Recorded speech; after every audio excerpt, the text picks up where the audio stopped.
Hello, hello, hello, and welcome back to Season 6. My name is Darth Ted, and joined with me is Gulen. How's it going?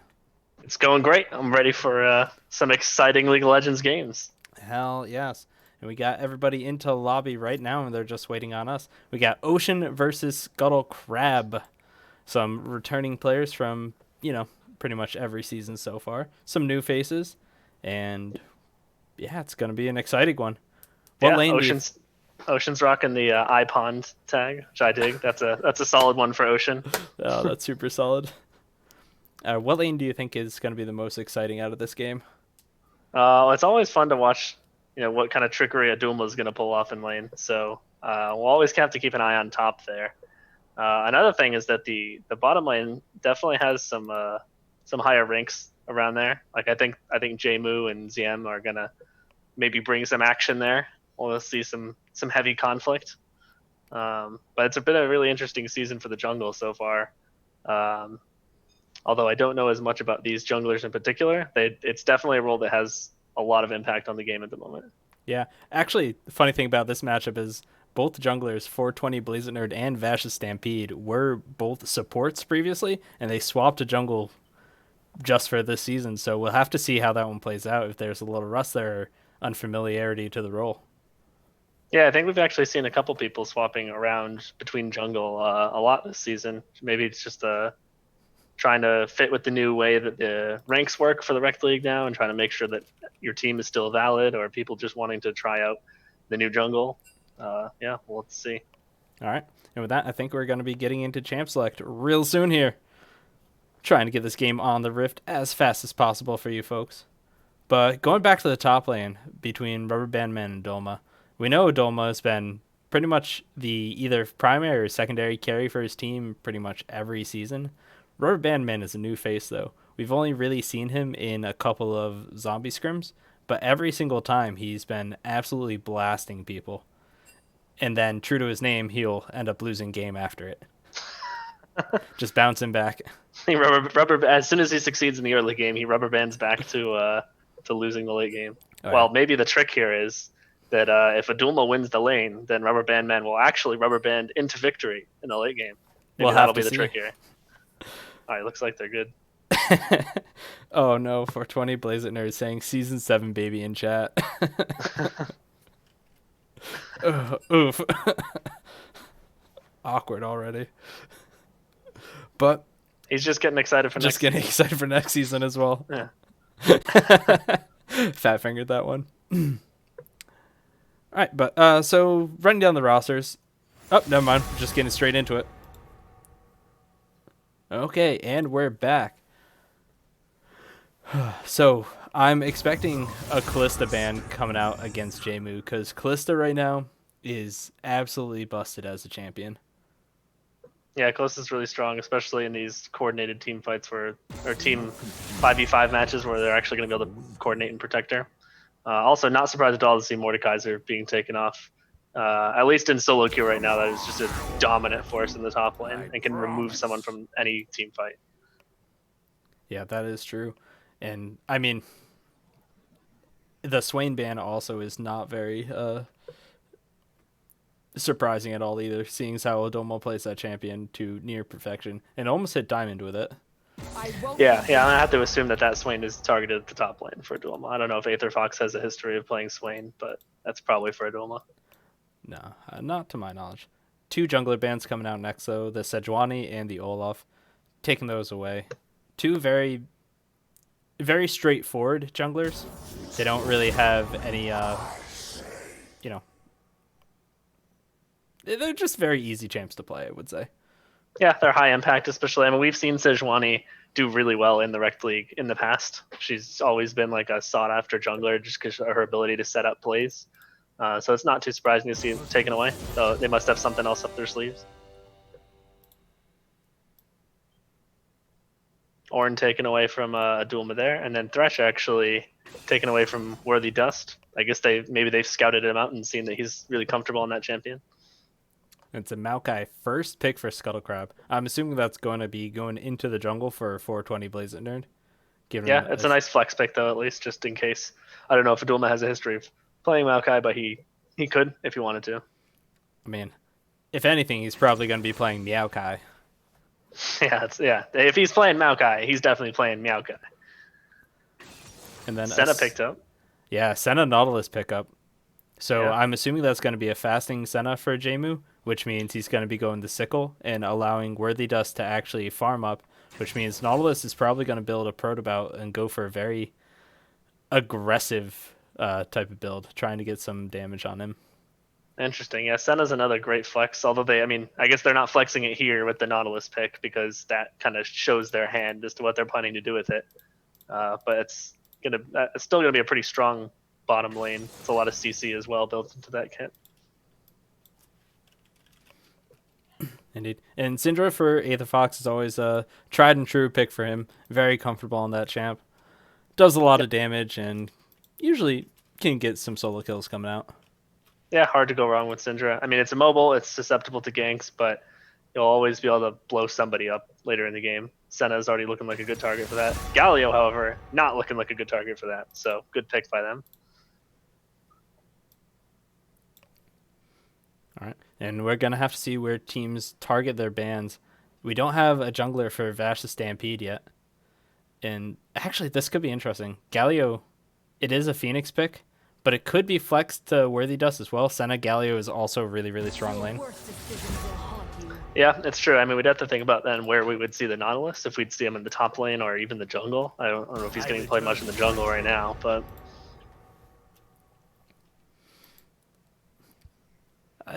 We saw Doenby playing mid lane quite a bit, but probably not going to see that this game. yeah. We have a And they already know that the Ocean taking away the Morgana there because they're clearly looking to make some picks with this Nautilus. Morgana, of course, being a great counter to that. But Xayah has her own protection, which is definitely nice for her, just having her ults. we'll have to see if Silky Bandit actually plays Rakan because right now Xayah Rakan lanes are really, really strong.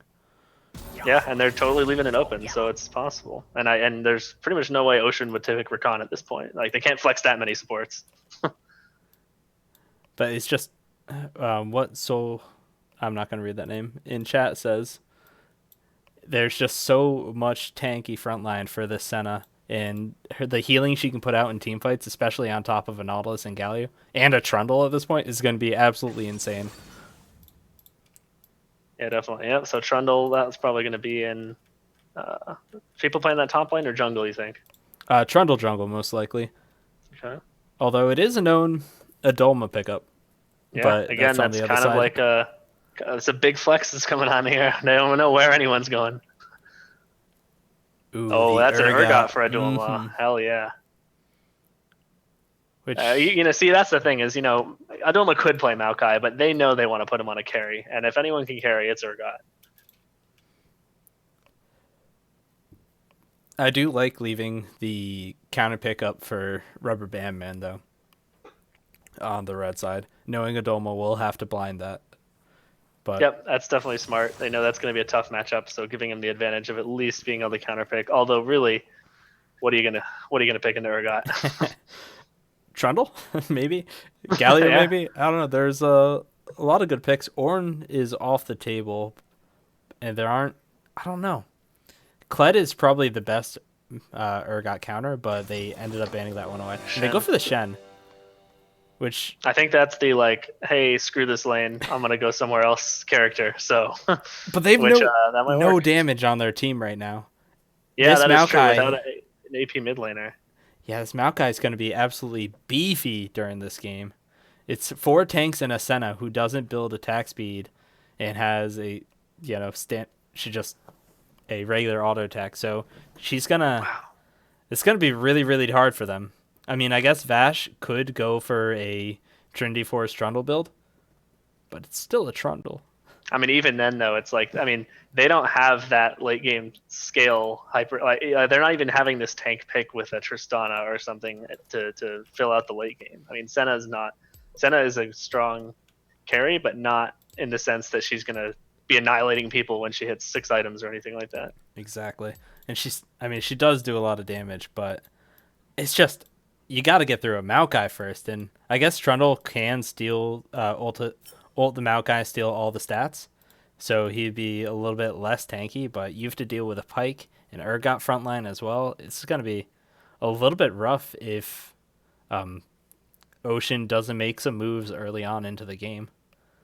Yeah, I mean the trick here, I think just like you said, the trick here is going to be the early game. Ocean has to win this game decisively early on, and they're going to have to push the pressure on the objectives. Like their macro play here is going to be huge because they're in a traditional sense, their team is just not going to scale into the late game as well.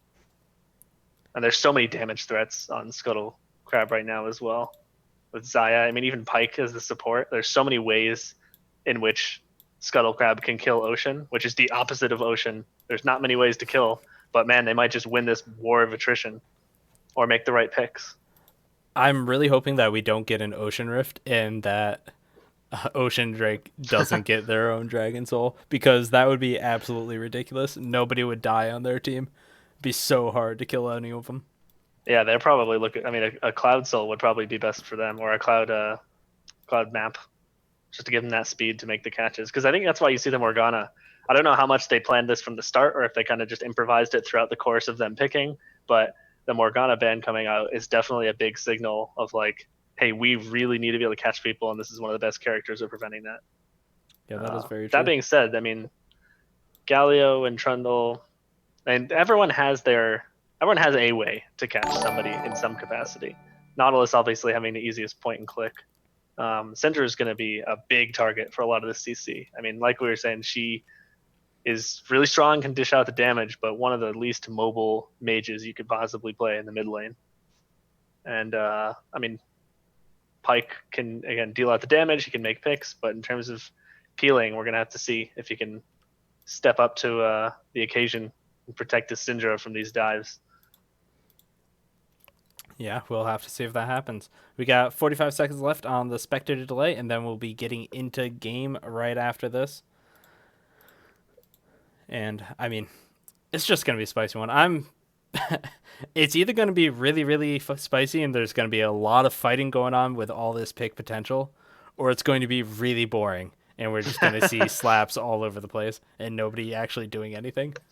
Well, the plus side is it's not tank versus tank at least. So like somebody probably will die. Yeah, that is true, and we'll have to see how Silky Bandit plays this Pike because that's something I'm gonna look very, very much for because Senna in the back line is going to be able to play super safe. But if Pike can get on top of her, Pike can solo that. He does so much damage, and the execute on the ultimate is really, really strong. But again, it's a Senna with a Shen and a Galio and a Trundle. It's too much. Yeah, I mean, one way to maybe give Ocean a little bit of credit here is there's not really great target for some of these like assassiny, like Syndra or Pike kind of targets. Like, I mean, pretty much anyone except for Senna. You know, let's say Pike hits a hook on them, they're not dead. They're not just dead to rights right as soon as they get hooked, except for Senna.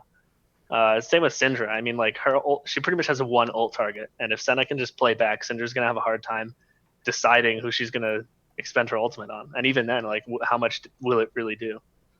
Yeah, definitely would like to see a Leandries in this from the Syndra right here. Getting that present burn is going to be super effective against all these tanks.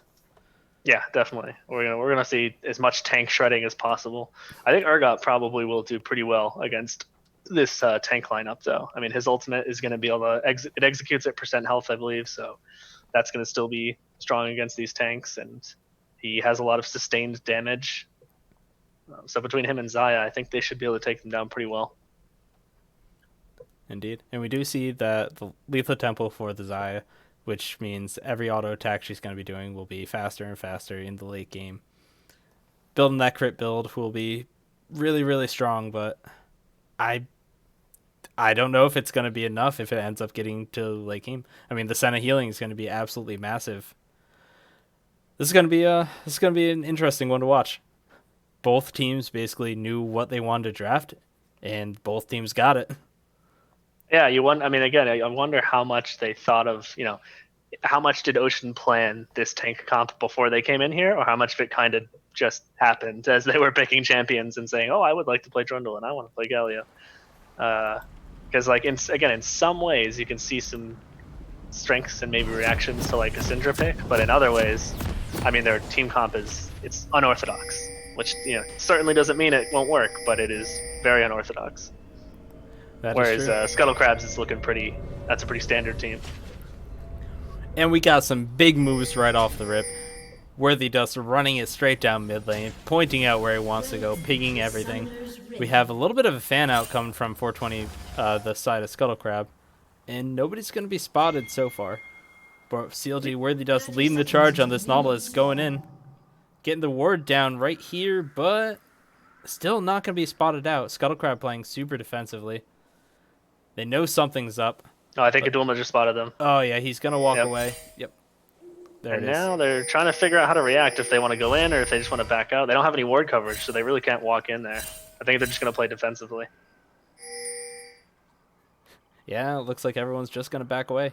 The big, beefy tank line is enough to get a little bit of vision down.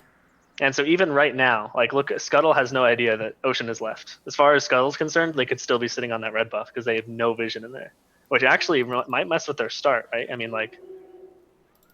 It's definitely going to hurt. They're still scouting out there. They're still scouting out with that sapling. They don't know. It's definitely going to hurt Adolma a little bit. He's going to get to lane pretty late in the game, and he's probably going to miss a couple of CS there. The experience in the lane is going to be absolutely huge for him to get. Yep. And again, good vision put down by Ocean there. They know exactly where Maokai started, where he's going to be going. Whereas Scuttle pretty much has no idea where Trundle is right now.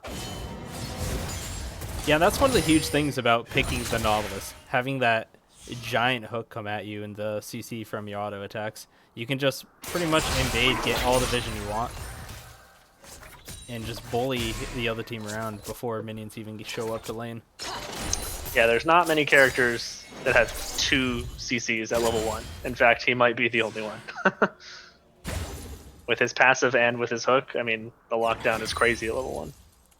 I think Swain might also count if you call the pull a CC. Oh yeah, he could snare someone and then pull them. Yeah, that's pretty close. I think that's about it though. Yep, not too many. No, not at all. We see Trundle doing a nice early clear, getting the red-blue Gromp, and it's going to be going bot side for a gank. But Pyke is going to catch him out here. Oh, really good pillar there. Forces out the flash. He knew that Pyke had used his dash there already, and that was a really good pillar to pin him against that wall. Yeah, very smart coming out from Vash Stampede. Good gank. And immediately going to mid. Yeah, Taunt hits. He's getting the taunt. He's going to be able to get another flash out from Aether Fox, and Vash Stampede putting down a lot of pressure in this early game.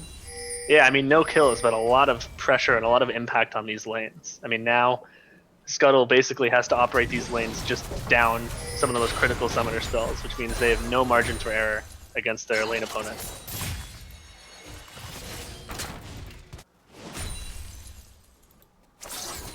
And while it looks like Blaze It Nerd is taking it slow and steady, doing Maokai things and just farming up jungle, cosplaying as a tree. And, I mean, before you do really anything on Maokai, you're going to want to get that Balmy Cinder down for that extra damage. Because you can't really gank any of these lanes anyways. Yeah, I mean, he's got... with his root, he obviously has good gank potential just right off the bat with his abilities, but yeah, the actual impact he's going to have on a gank is hard unless he can really count this lane to do most of the damage until he gets that Cinder. Pings from the Trundle coming back to mid. He's Hey, it looks like he's coming back. Oh, this could be really good. He hits the taunt, gets the bite down, pillar's still up. No flash. Kill goes over to Phoenix. That was clean. Yeah, and that was really smart positioning from TL Phoenix, forcing Aether Fox to this side of the lane that his jungler is going to be coming from. And it just, with the blown flash, was super easy for them to capitalize on it. Yeah, I mean, that was really, really well executed from Ocean. And that's pretty much exactly what you want to see from a jungler as a mid laner. They come there, they blow the flash, and instead of just pinging there being like, hey, summoners are down, please help, and then, they come back 5 minutes later when his flash is up. Team Ocean playing it smart and actually coming back while that flash is down. Yeah, and with that first blood, TL Phoenix is able to pick up the Hextech Revolver straight off the bat. That's a really good first back. in 5 minutes. Yeah, that's gonna be pretty rough for Aether Fox. And what is already like not a great matchup for him. Not at all. But we do see a nice little freeze coming out from Adolma in this top lane. Shen's going to have a pretty hard time actually getting back to lane and breaking this. Adolma being able to deny about a full wave of CS. And the Rubber Bandman actually choosing to walk back to lane. Stun lands at mid lane onto Phoenix. Flash comes out from Maokai. Really wanted to get this. The Ignite goes down. Phoenix flashes away, ticking down, but I don't think they're going to get it.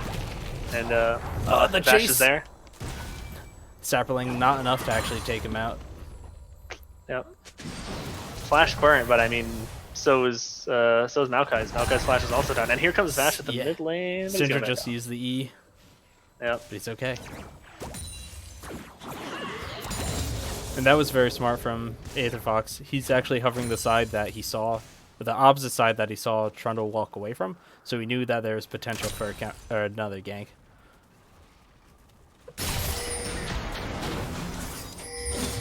First strike looks like it's going to be Infernal. Always a highly sought after one.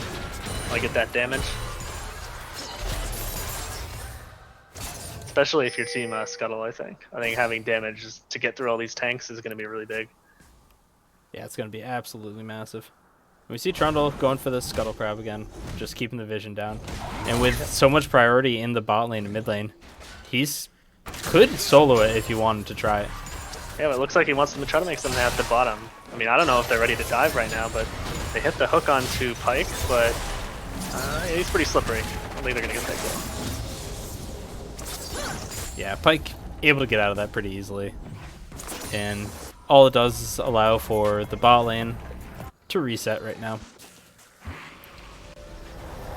Blaze Nerd getting a pink ward down on Dragon just to check, basically. I think he can see that the Scuttle Crab has been taken. He probably knows that. I mean, if this feels like Vash is controlling the jungle pace right now quite a bit in the map. Blazed is kind of having to walk around and try to react to where he thinks Vash is going to be, whereas Vash is kind of dictating where jungle pressure ends up being. Which so far has been very centered around the bottom half of the map. It looks like bottom lane from Ocean is going to run right to that dragon, and they're just going to try to take it with the help from Phoenix. Yeah, they did an early reset and waited for Zeem and Silky Bandit to back right there, so this is just going to be pretty free for them. Very smart ball. This is the smite for them, right? I think he smited a little early, but they got it. I think it's okay. Yeah, they got it fine. anyways. They got it. And just doing a Senna soul count for you guys.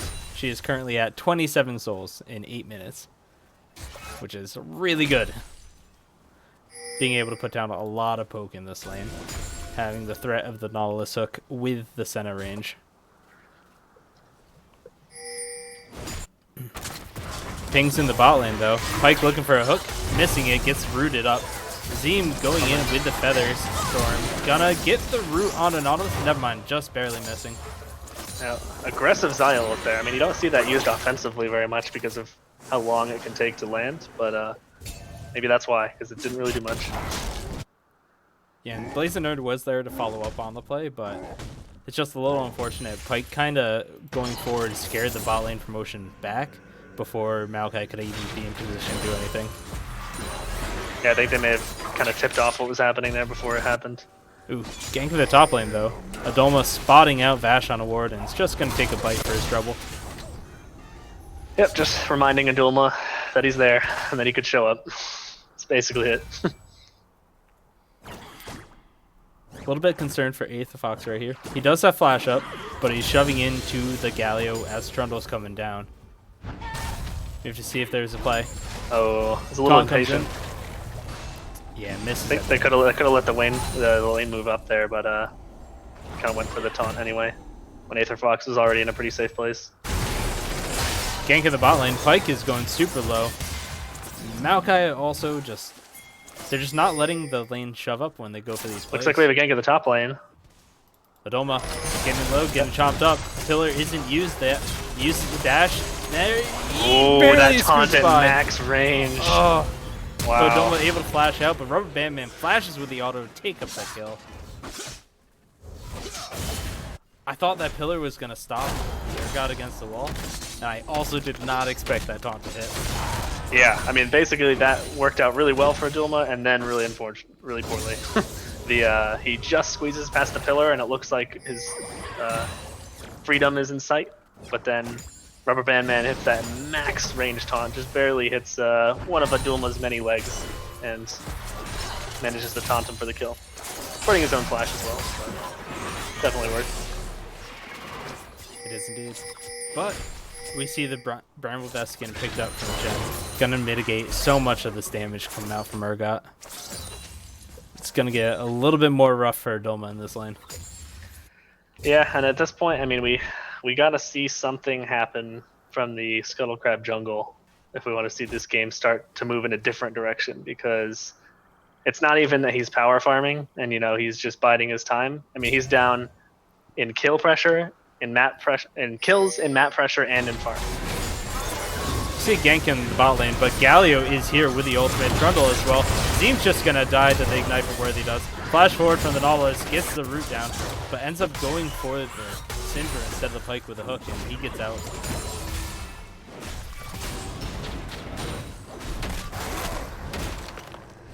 That was a good roam for Aetherfox, but it was just sniffed out so well by Ocean. And they didn't even have to burn the Shen ultimate either. Yeah, I mean, you think about the amount of global or semi-global pressure that Ocean Drake has with the Shen ult and the Galio.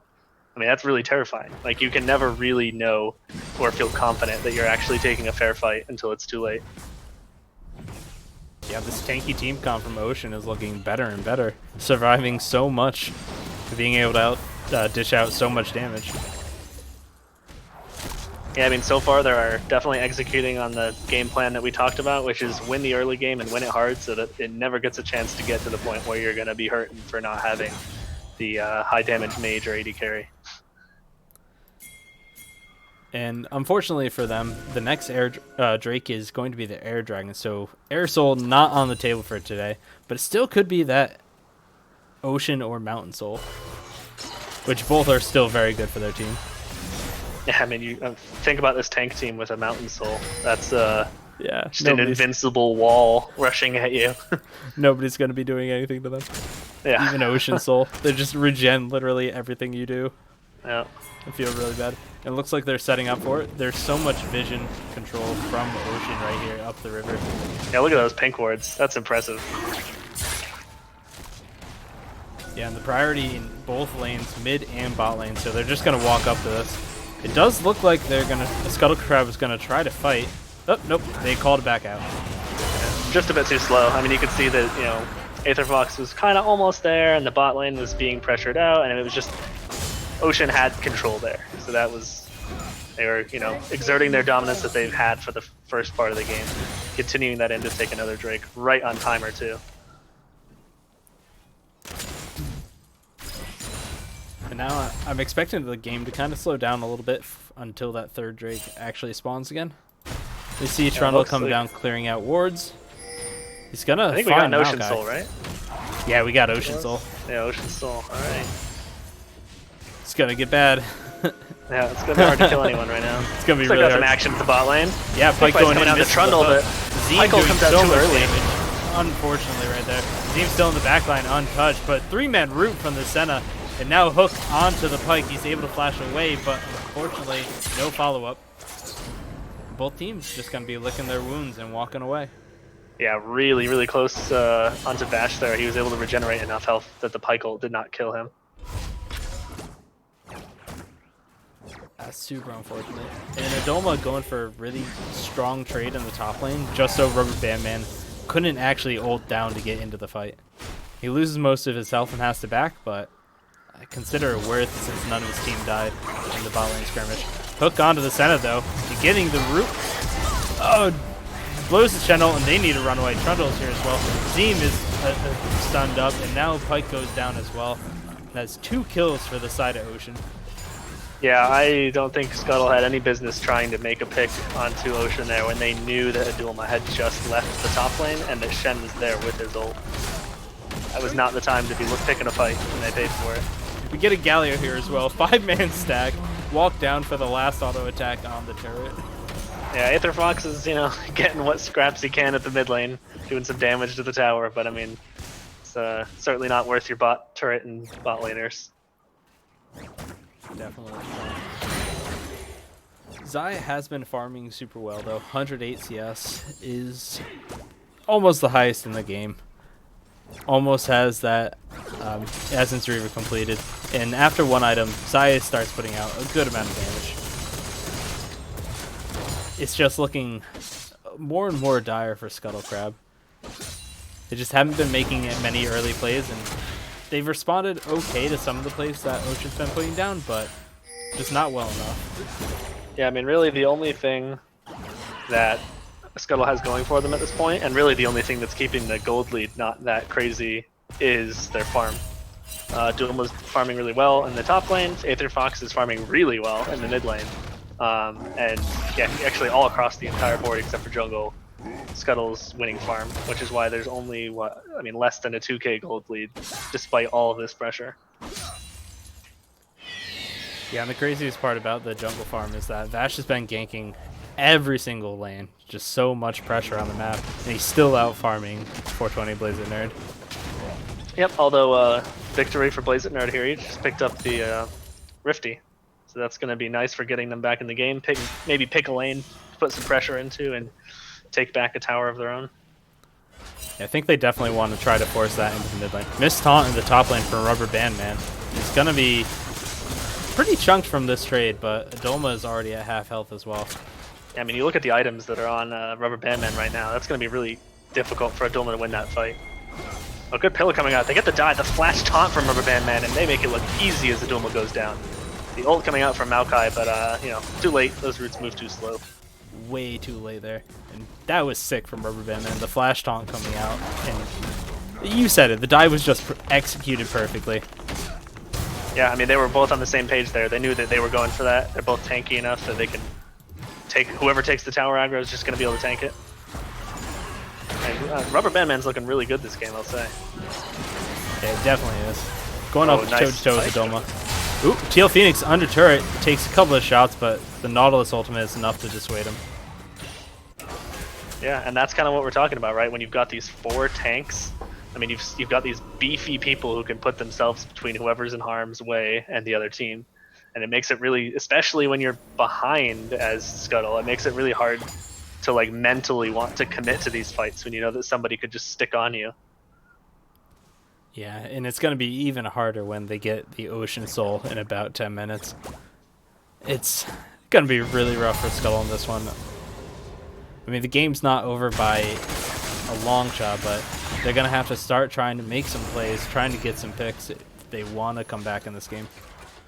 Yeah, I mean, the mental for your team for being down 0 kills to 6, when you look at your scoreboard and you see 0 in the kills, it's just demoralizing. Hopefully they can stay focused and figure out what they need to do next. We see Ocean setting up for this next dragon, trying to get that soul point.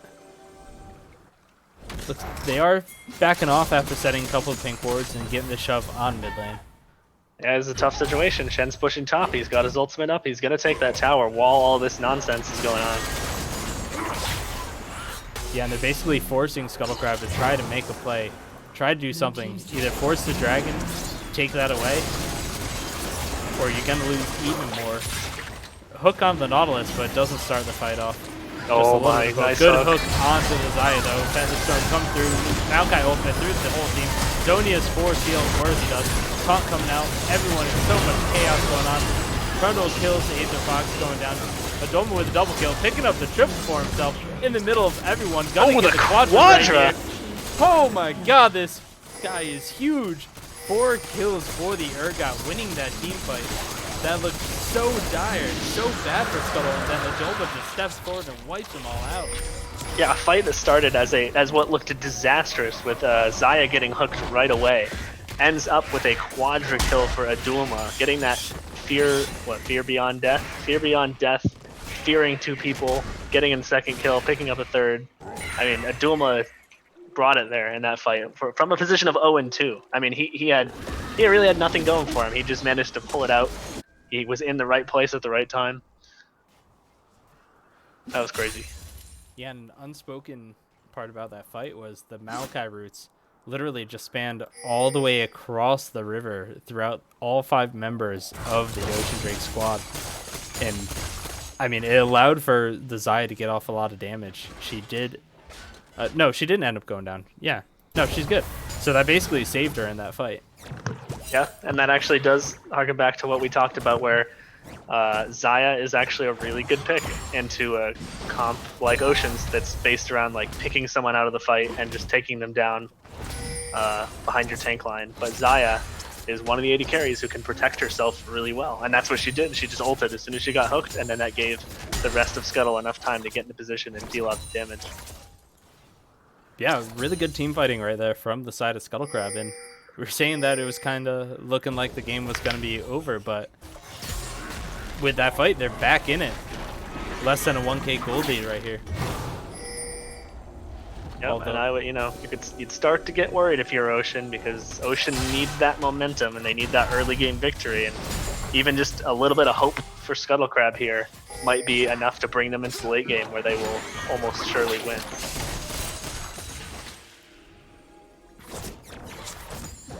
The one thing Scuttle Crab haven't figured out how to deal with, though, is the split pushing pressure from the Shen.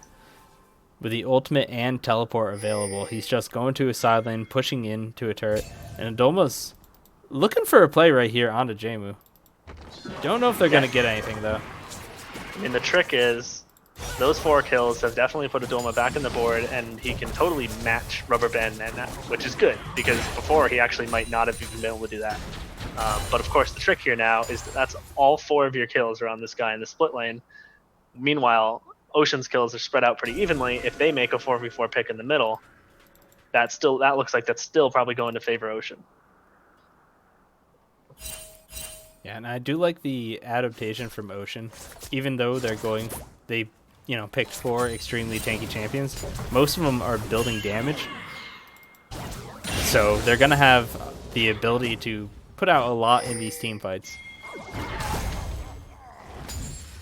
Yeah, the Trundle's definitely building. He rushes that Blade of the Rune King. It's going to be able to shred through the front line of Scuttle Crab. Kill a Adulma, kill Blazing Nerd pretty well.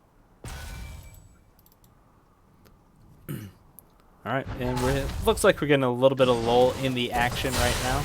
Justin poking down in the mid lane. Ocean got 3. Snare on Aetherfox though. Has to flash away. Pike goes in to try to save him. Gets a stun actually into Bosch into the turret, and that gets a kill.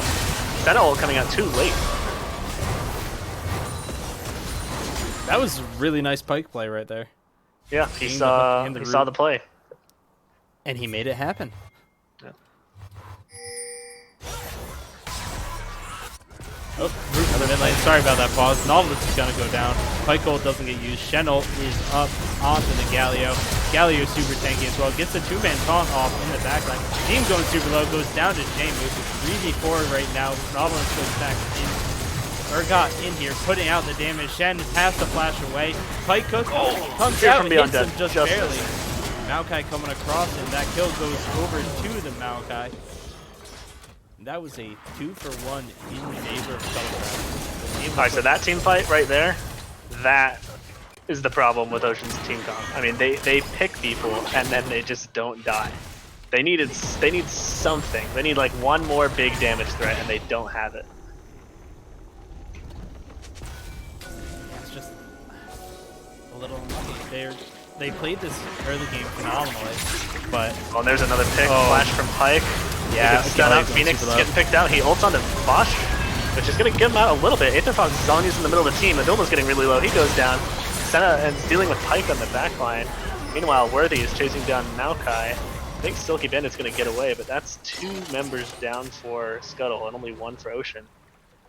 Just in time for Dragon, too. Yeah, this will be the 3rd Dragon for Ocean Squad, so got to put him on Soul Point, which gives him a way to just stay tanky enough in these team fights. The Pike looking for the hook is spotted on the ward, so they stop aggro. Bash fights over these. 3 Drakes down for Ocean and just 1 for Scuttle. The Drakes have been we're seeing a lot of Drakes fight so far. I mean, 25 minutes. There's 4 Drakes down. They're killing them pretty much on cooldown right now. Yeah, and kill score is 10-8 right now. The gold is absolutely even at 37k apiece. We got a game here, folks. This is a spicy one. What looked like a dominant early game victory has turned into a pretty even. I mean, if you look at the gold, it's a 300 gold difference. It's almost nothing. It's pretty even right now. Absolutely. And Adolma on the Zargot is putting out so much damage in T-fights. The issue with Scuttle Crab in that last fight was they didn't reset before they went for it, so a lot of their members were at half health when it started. And of the burst coming out from the Galio and Nautilus were able to just pick up some early kills there. Yep, I think they got a little hype, honestly.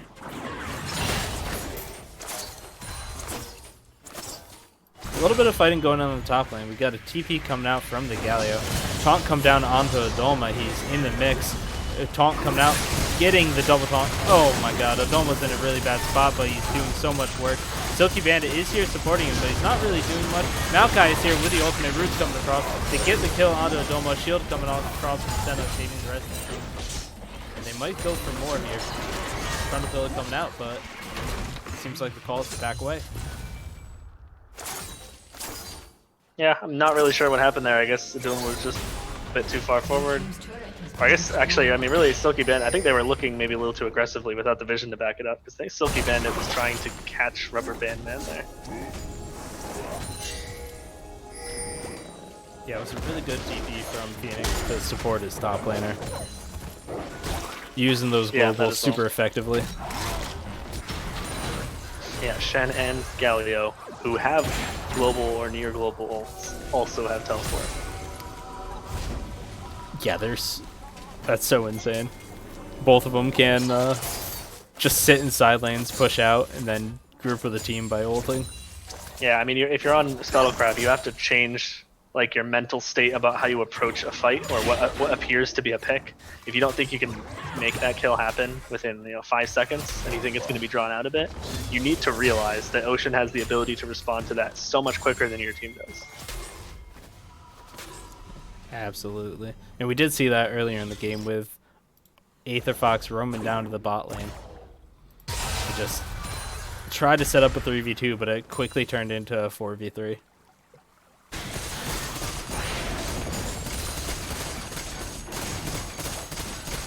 At 28 minutes on the clock, 17 kills on the board.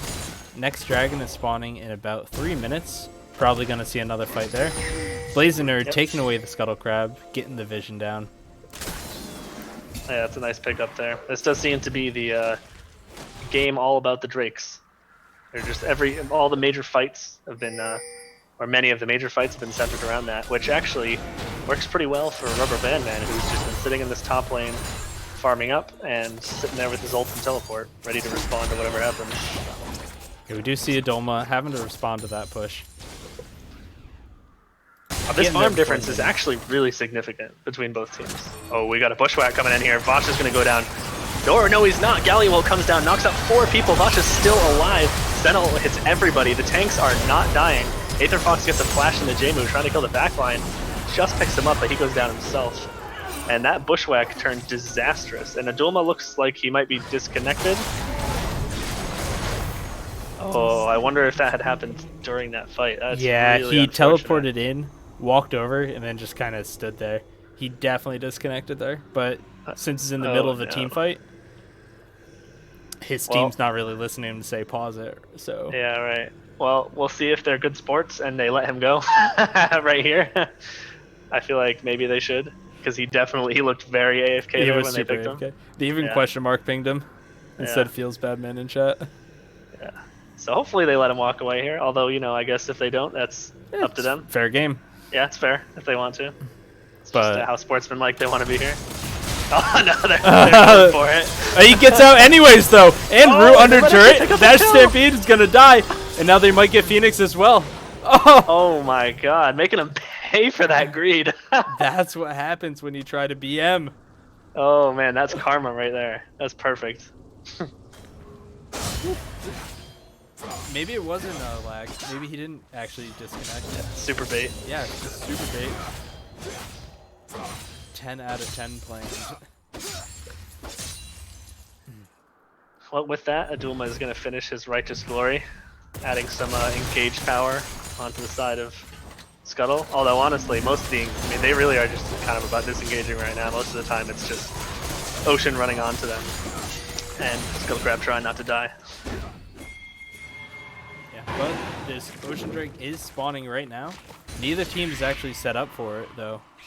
Ocean having basically sent everybody back to base. Scuttle is back on the Rift first. Shen is in that top lane doing the split push as he normally does. But he doesn't have the ultimate to join the fight. It looks like Scuttle Crab are just going to go for this, knowing that Shen isn't there. Yeah, I mean, Ocean had the 3 pink wards to start it off at least, which slowed him down, but they have no pressure. They've got no people over there. So it looks like they're going to pick that up. The Maokai Roost come down just in case, which actually isolates Worthy Dust, who goes down before his team can even get anywhere nearby. That was such a good ultimate from Blaze It Nerd. Using that zone control from Maokai really, really well. And they have inside track to mid lane too. And this turret is really, really weak, so they could just take it. Well, if they can catch Jamo here, oh, good hook from Pyke. The flash comes out. He's still alive. Jamo gets Syndra ulted, but he's also still alive. Gonna drop an ult onto everybody to shield up the team. Tanks are staying tanky. Galliol comes down, just knocks up Maokai. Health bars are starting to get low. Yeah, Zayha's in the back of the fight, untouched, able to pick up the first one.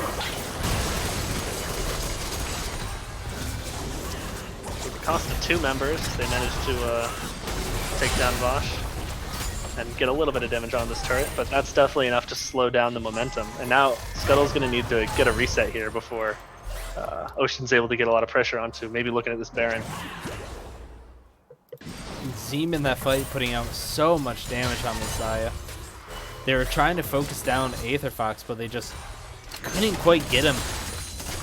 And it's the problem you put out before. You have 4 tanks and not enough damage to burst somebody out after you get a pick. Well, right. I mean, I think like when you have a tank comp like this, you can't really go front to back, right? Because your tanks are not going to kill their tanks quick enough, and the damage is going to be too strong from the other team. So they need to be starting these fights, or at least turning these fights into killing Aether Fox or Zine, if they really want to make this happen. Oh, nice steal from Adolma on that Scuttle Crab. Yep, definitely saw that. That was great. Super cheeky. But, I mean, I think Adulma at this point can't really be the focus for Ocean. I think he's gonna live too long, and Zim and Aether Fox are gonna be able to dish out too much damage.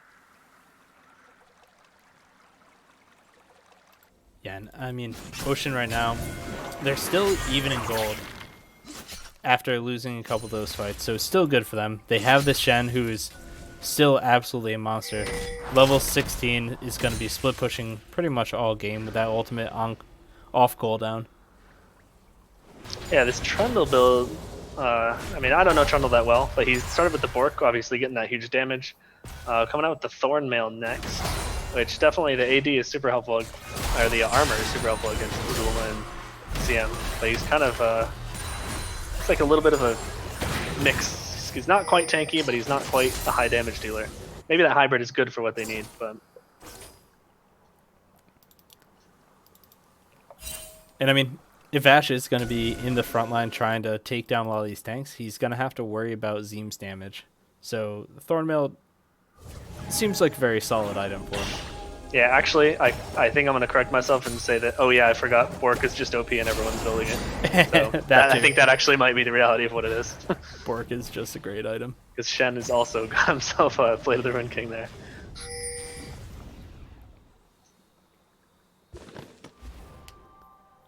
No Blade of the Ruin Kings on the side of Scuttle, though. Which, you know, seems like it sure would be a nice item against this team. Yeah, it definitely does, but I don't know. nobody I mean, can really buy it. I guess Xayah could. It would definitely be a different build. It's not... Not I feel optimal. like she probably could, but it's definitely not traditional. Or got Blade of the Ruin King. Give that double life steal up there. But it does seem like Rubber Band Man's being a little more hesitant in this side lane now that Urgot is 6 and 4, has 3 items completed.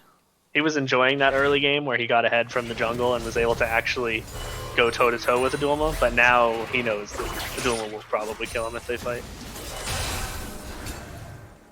So now he has to, do the more traditional Shen game of just holding pressure. And it looks like Ocean once again here early to this dragon. They are setting up for it. The pink wards are being cleared out though. They're letting Shen do his thing, but the fact that Adulma is here is allowing for Scuttle Crab to just push in and bully out Ocean. Yeah, I mean, they know that they want that Drake. What's the timer on it? I actually can't see. Oh, pick on Tavash, maybe? The Gallium comes down and the Shen ult, but the Fear Beyond Death picks him up and he goes down, fearing nobody, but still, that's one person down. Silky Ben is still alive. Just misses. 2 Zonies coming up, but they're going to be able to clean it up really quickly after he goes down. Adulma rushes in there with that Righteous Glory. They pick up Jmu. That's everybody down except Shen. They should be able Couldn't to even make it in Baron the off this fight as well. Yeah, I think that's Drake right in the Baron. I think Shen's just got to salvage what he can from the situation and then get out. Yeah, and it was once again Adulma putting out so much damage, but Blaze It Nerd with those roots in a tight corridor, not allowing for Jmu to actually step up at all in the fight. He couldn't put down any damage because he was so scared of getting rooted up. And that just allows for Azim to put out so much work, and they just absolutely clean up that fight. Yeah, I mean, four of the characters on Ocean Drake are melee, which means when you put those Maokai roots down, they're not going to be able to dish out that damage as effectively as a ranged mage might be able to even in range. And now Scuttle Crab, 36 minutes in, is sitting on 3 Ocean Drakes. Yeah, that's a lot of regen. That's a hell of a lot of regen. That's absolutely insane. And with the fact that there's only Senna to do damage on the other team, it's looking pretty good for them right now. 4K Yeah, Goldie though, so. I'm just noticing. I think you actually had called this out earlier on, but yeah, Nautilus has got that Proto Belt Zonia's build going on. That is very interesting. Certainly not a traditional support build. Yeah, and I mean, he was able to farm early, so building AP allows you to do a lot of damage if you get that catch, but it's just the initial burst. Pick on a Jmu. I think Aether Fox can throw his ult down. Jmu just goes down solo to Aether Fox. Nothing Worthy Dust can do about that. And we've seen Aether Fox do this time in. He's just able to take picks on his solo carries so much. The dude's Syndra is absolutely insane. I mean, I don't know what Phoenix is doing right now. He's down in the bot lane. Yeah, he's going to have to teleport up to the top trying to make something happen. But even now, it's a 4v4 in the top with Aether Fox on his own. The Galio is going in onto the Zythe. A good flash away from the roof. And Zim is in the back lane. Untouched. Gets hooked by the Nautilus. It's going to be going down, but the fight is already over. Actually, 3v3. Phoenix is going into Zonia's. A lot of damage being put down to Adulma, but he's healing a good amount up. Galio goes down. The Nautilus is going to go down soon as well. Adulma going into his GA, but the fight is already over. Senna ult doesn't actually help if you're in Zonia's. And that's just going to be 4 kills for 1. Give the 80 carry, but at what cost? And Aether Fox was mid that entire time, pushing, getting that inhibitor. I mean, if this game isn't over now, they've certainly set themselves up to finish it. Still 30-second deadline, so I'm assuming Scuttle Crab's going to be able looks to pretty over right now. Yeah, the flash coming out from Aether Fox there. Just getting that kill on the Jmu, nothing he can do. Well, it looks like that's a victory for Scuttle Crab. The experiment of Ocean not quite working out. Had a really, really great early game, but kind of fell apart later. Yeah, definitely. And, I mean, the tanks, they worked really well in the beginning of that game, right? There were a lot of pick potential. They got up 5 kills to nothing. 2 early Drakes were able to get that third one. They almost got that soul point, but they didn't have enough in the tank to actually come back and be able to kill any of the threats from Scuttle. Yeah, I mean, I guess that's probably a part of why the traditional team comp exists, right? Is you do want some balance between damage and tankiness, pretty much for the reasons we just saw in that game. Yeah, that is true. But we're going to send it over to a 5-minute timer for now. I need to go grab some water, and then we'll be back for with you guys for the next game between Scuttle and Ocean.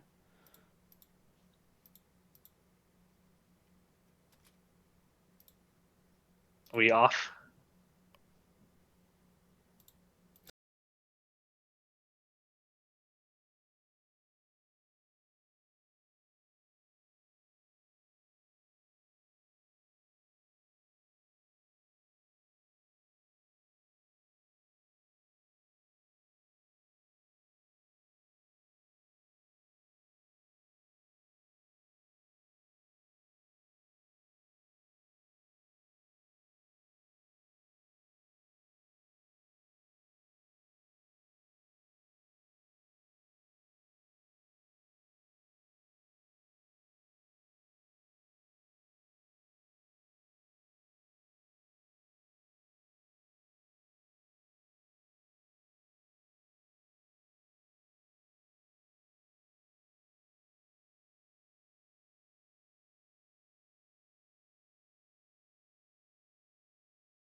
Hey, folks. Sorry about the delay for a little bit. We're just waiting on Golan to get back to join me on the cast. And in the meantime, yeah, just gonna enjoy the quiet sounds of my voice, I guess. ASMR stream. That was a pretty spicy game, though. Ocean making so many moves early on, getting a lot of early leads in a lot of lanes. The Shen Rubber Band Man looking very, very impressive on that. Taking a Doma, doing 1v1s, and coming up on top. Super strong. Vash's Stampede looked really good in the jungle. Had a lot of early moves. Looked very clean, and unfortunately, their team comp just ran out of steam pretty early on. One team fight where Adolma got the quadra kill pretty much set the tone of the game. And I mean, Ocean showed a lot of nice things. They had so much vision around River. They had complete dragon control for the first 20 minutes of the game. It just, yeah. Hopefully they can draft a little bit better.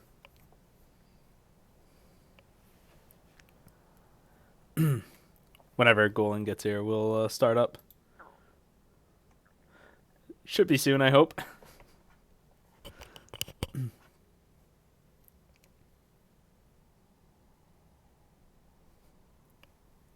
Hello. Hello. Welcome back. We saved a spot for you in Champ Select, and when you're ready, we'll just get straight into the lobby. Perfect. I remembered I was quite hungry. Me too. You getting called out in Twitch chat to make your bed? Oh. What? Look at it. That's great. Well, okay, the edge is a little, No, it it could looks be better. good. It looks good. Yeah. All right. Golan, make your bed.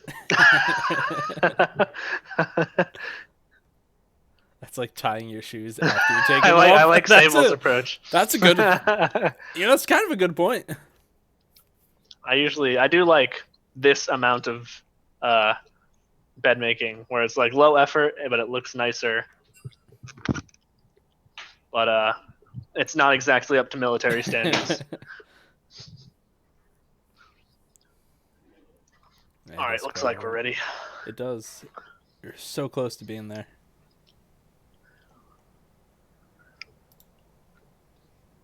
Hey, resident drunk.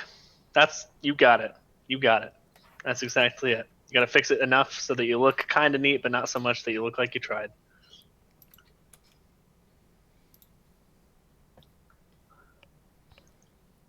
All right, and we're waiting on, I believe, Ocean right now, just to say that give their ready check. All right. Look forward to seeing this next match. If we're going to see something more traditional coming out of Ocean, or if they're going to do something crazy. Maybe they'll have no tanks this time. 5 damage threats. So I really liked the Shen Galio. Right? The global pressure that the arrow put down was insane. I think Worthy Dust, if on the Nautilus, was really good for setting up hooks and a lot of picks. But he picked something else with a Senna. If like a caster, you could do Swain, the brand. There are a lot of damage threats that you can pair with the Senna to do pretty much the same thing in that lane. Mm-hmm. And then I think they just absolutely steamroll team fights with that early advantage that they got. Yeah, if they could have had like a more clear damage threat coming out of the jungle, maybe. And then also, yeah, like you said, just not like Senna's a great character in so many cases. This is just maybe not one of them. Or like I would like to have seen some just like hyper scaling, I don't know, Kaisa or Tristana or something like that coming out. It was just that like they knew if we protect this person, they're gonna just win the late game for us. Right, and I think Vash, being a support main, Trundle is very similar to some of the champs he used to play, where you kind of just walk in, use your abilities, then walk away. But I think it's going to be a little bit harder to ask him to play some of these more damage-oriented junglers like the Lee Sin or maybe the Elise, but it just unfamiliarity with the role, I feel. Yeah, I mean, I think he played especially the early game. Vosh played Oh, the early game with that Trundle really well. I mean, I super thought well. he had a huge impact and was just like controlling the whole pace of the jungle for like the first 10 minutes. But it was just after that the team comp just started to kind of fall apart as they started to have big team fights. Yeah, and I mean, he blew two flashes within the span of a minute, going from bot lane to mid lane. It was absolutely insane, Yep. and got every lane snowballing. So shouldn't say unfamiliar with the role, but maybe just a shallow champ pool. Yeah, I guess we'll see this time. All right, and we're getting straight into it. Ocean on the blue side of the rift, Scuttle on the red. We'll have to see what they target ban. A Swain coming out against the Domo once again. Not giving Yep. him that pick. Yep. Don't want to change anything there. I mean, Adulma is always an interesting person to play against because there's two philosophies you can take to Adulma. There's let's ban the most terrifying things he plays, and so he has to play something kind of normal. Or there's the listen, he can play everything, screw it, let's just ban out other people. And it looks like they're taking the former, but I've definitely seen people take the latter too, where they're just like, you know what, he's just gonna kill us on everything. Let's just ban other people. Come on, I won't hurt you. I promise. And something that's normally banned against Scuttle Crab is Aether Fox's Syndra. Get him Yeah, onto something that he's less comfortable with, and that way you can try to, win the mid lane. yeah. I mean, we've seen the RE come from Aether Fox as well. That's a popular one in the Rekt League.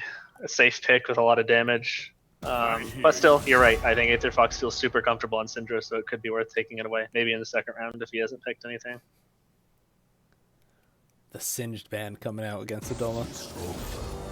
I mean, if it's Yes. not banned, I'm assuming it's going to get picked, right?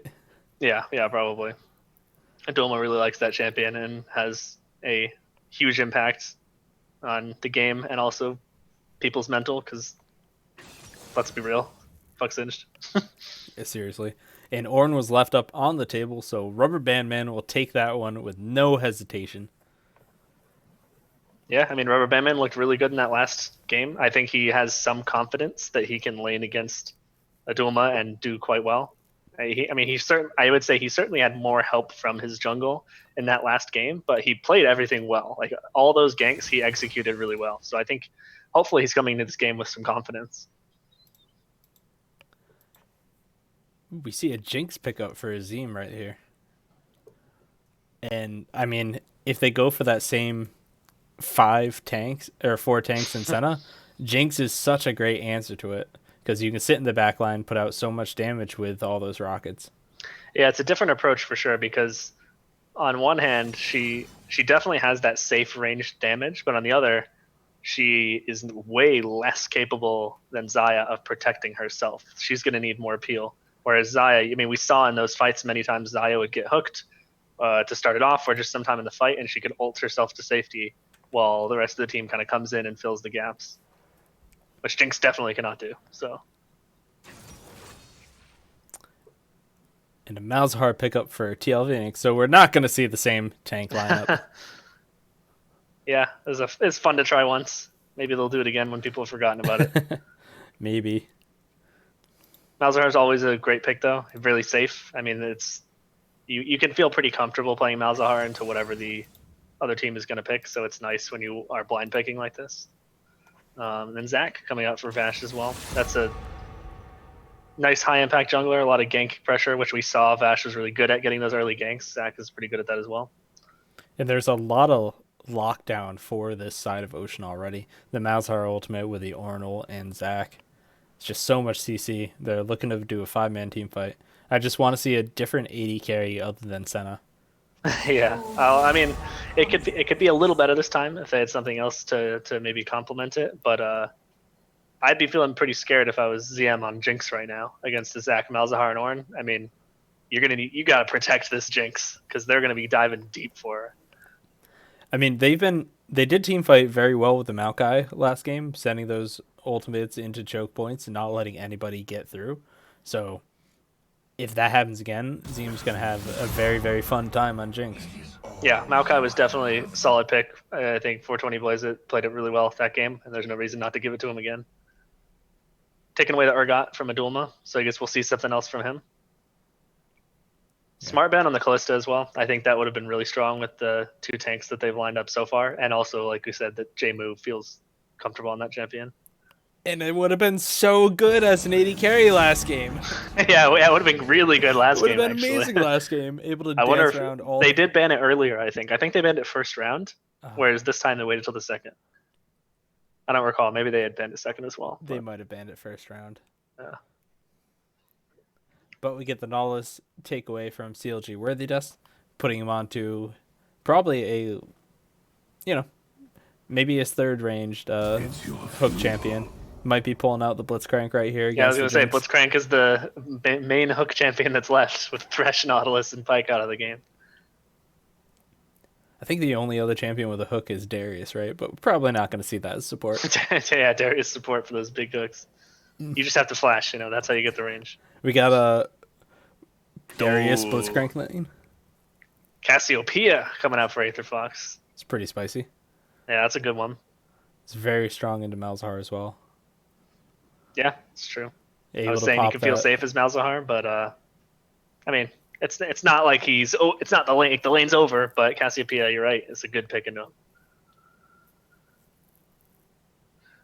It's just so easy for Cassiopeia to pop the spell shield on Malzahar. Yeah, Be able to definitely. chase him down. A lot of good gank set up with Maokai too. So TL Phoenix is gonna have to play a little bit safe in this lane. Oh, if they pick that Leona, I mean, that is Yeah. so Oh much my pick. God. So much pick potential on the team of on the side of Ocean. That is really crazy. They're They going can pick a ham. fight whenever they want. Seriously, Jinx is gonna have to play 2 screens away. Oof, and Cassiopeia also is very immobile. Cho'Gath for Adulma. I don't think I've seen that in a bit. That's an exciting one. Not since he played mid lane, anyways. Yeah, I mean, he had. Oh yeah, they banned away Yorick as well. He had Aatrox. He's feeling that Cho'Gath.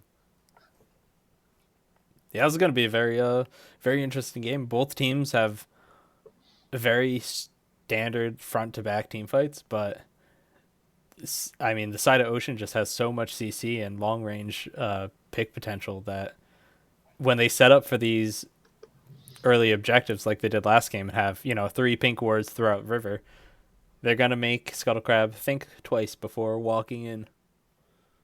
Yeah, definitely. And this is going to be a much more traditional battle that we usually see in League of Legends where, yeah, like you said, it's going to be some front-to-back team fights, no crazy 4-tank comps.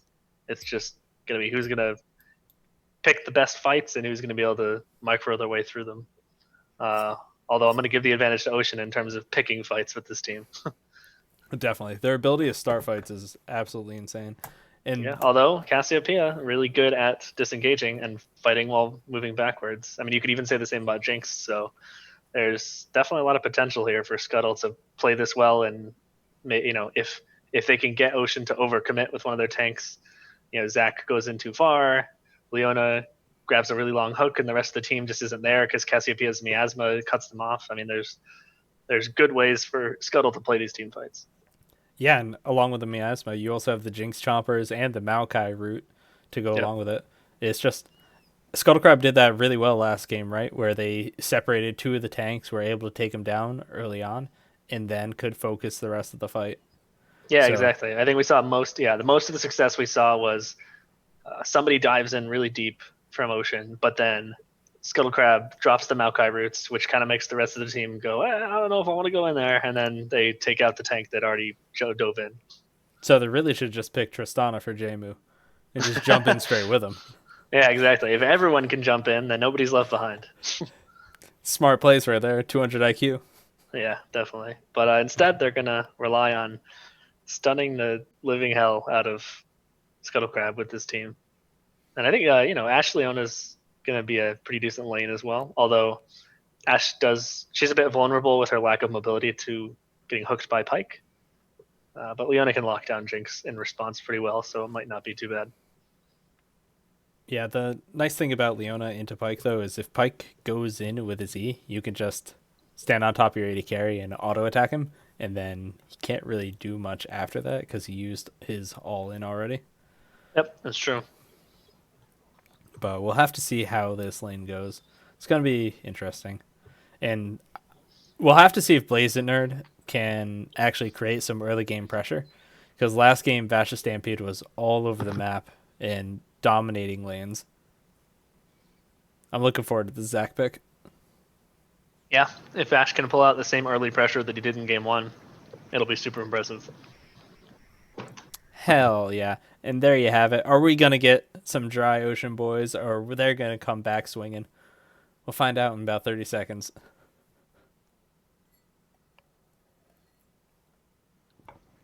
Anything good from Twitch chat? Resident Drunk says it's going to be a Pike difference game either way. Yeah, Pike certainly, he had his moments.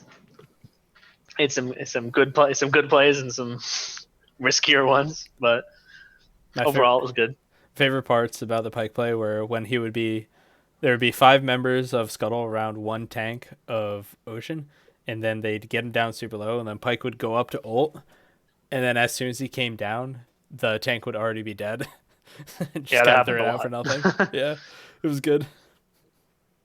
I think if the X has been laid down, you still get the refund, right? Even if you didn't get the kill. I'm not sure. Is that true? I do not feel know like that. that is for some reason. I feel like it's almost like it recognizes that the kill got stolen, basically. We need somebody in Twitch chat to look it up. Who's listening to this? Yeah, somebody who knows Pike, tell us in Twitch chat whether I'm crazy or not. Well, I mean, you're crazy. Well, It's just a yeah, matter just of if you're about right. this particular Yeah, thing. yeah. All right. You're All right, I see getting two yeses. yeses. Sweet. Yes to are you crazy or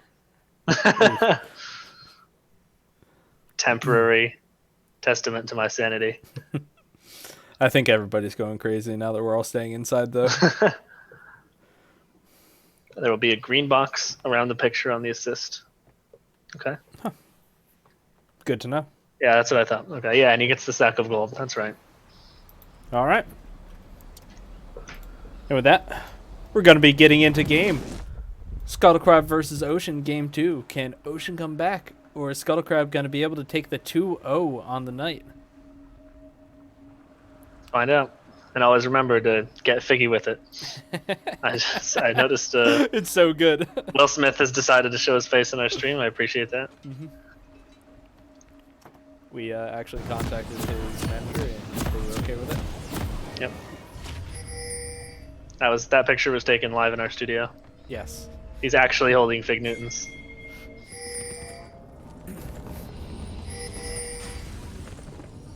All right, it looks like Ocean are once again setting up for an invade. Scuttle Crab is going to be going out more defensively, though, so... Oh, nope. They're just cautious for the invade from Pike. Yeah, playing pretty defensive. I mean, after last game... Well, it's funny, they're kind of defending against an invade that their team did last time. But, yeah, it looks like the fan coming out from Scuttle. Yeah, so early game's not much going to happen. But this time, the vision from Ocean doesn't see where Blazing Nerd is going to be starting. Yep, that was definitely an advantage they had last game, but maybe their confidence has been shaken a little bit from last time, so they're just going to chill. And that's always a good approach to have to the game. Yeah, it's interesting because I think when you're down a game, you feel, I mean, again, it can go kind of one of two ways. You can either feel like, okay, we got to do something crazy to make this win, or you got to feel like, okay, we can't do anything too crazy at level 1 because we don't want to get tilted right off the bat. And I think the mental from Ocean Squad, they're a bunch of homies. They're all friends in real life. They just want to just play it safe. They know they won the early game last time and got good advantages. They just want to redo that, and this time they have an Ashe and a Malzahar to be able to put out damage in team fights. Yeah, I mean, that you make a good point, which is that like maybe Ocean's mental might be totally fine right now because hopefully they can remember that they were winning that game really decisively for a while, and if they can carry that into this game again, they should feel pretty good.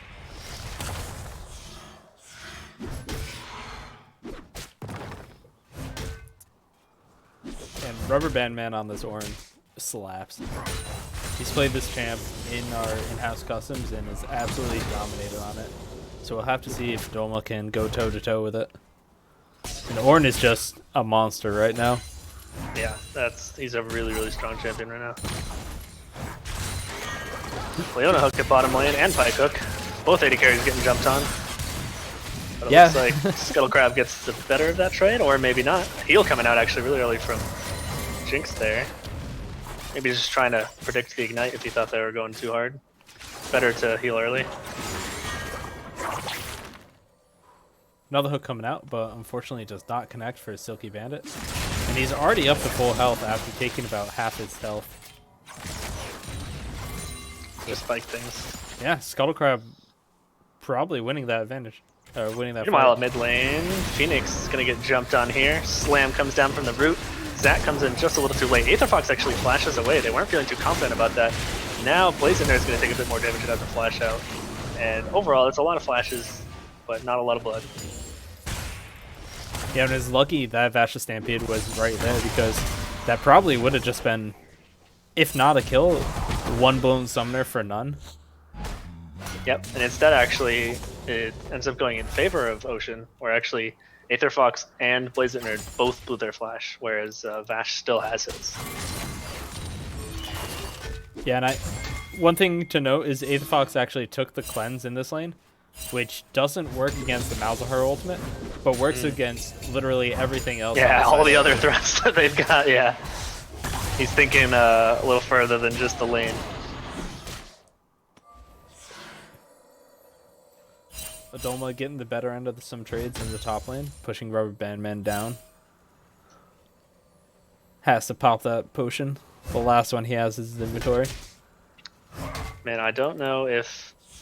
I mean, Pike does not normally build this item, but it would be interesting to see him build a Mikhail's. Because, that item still exists, right? It'd be interesting to see him build that against all this CC engage that Ocean has. I don't think it exists anymore. I haven't seen it. Is there not like a... yeah, I remember some items got removed. I haven't built the item in so long, so... Oh, Silky Bandit stepped up a little far there. But it's okay. He can go invisible. Oh. So is there no item that you can remove CC from a friendly target anymore? Does that not exist? No, I do not believe that exists anymore. Okay. Otherwise, my support would be building it every single game. It's really hard to get the value out of because, like, it's already hard enough to manage your own character and know when you're getting CC'd, but to, like, being able to use it on someone and then having them be able to adapt properly to it and not just sit there like they're CC'd. I mean, it was a really hard item to actually get value out of. Yeah, but I stick Colonel Paco onto the, Morgana duty, so he knows how to do that. Yeah, Morgana's the easy version of that. Oh, Adoma getting big damage on Rubber Band Man. Has to flash away. Yeah, Doma could have potentially gone in for a flash auto there if Rubber Band Man didn't flash away. Yeah, I think it would have been pretty close. Would have been really close if he didn't have his E up. But he's now level 6 and has that feast available. And this Cho matchup's actually working out really well for Adoma. Yeah, he's up a bit of farm.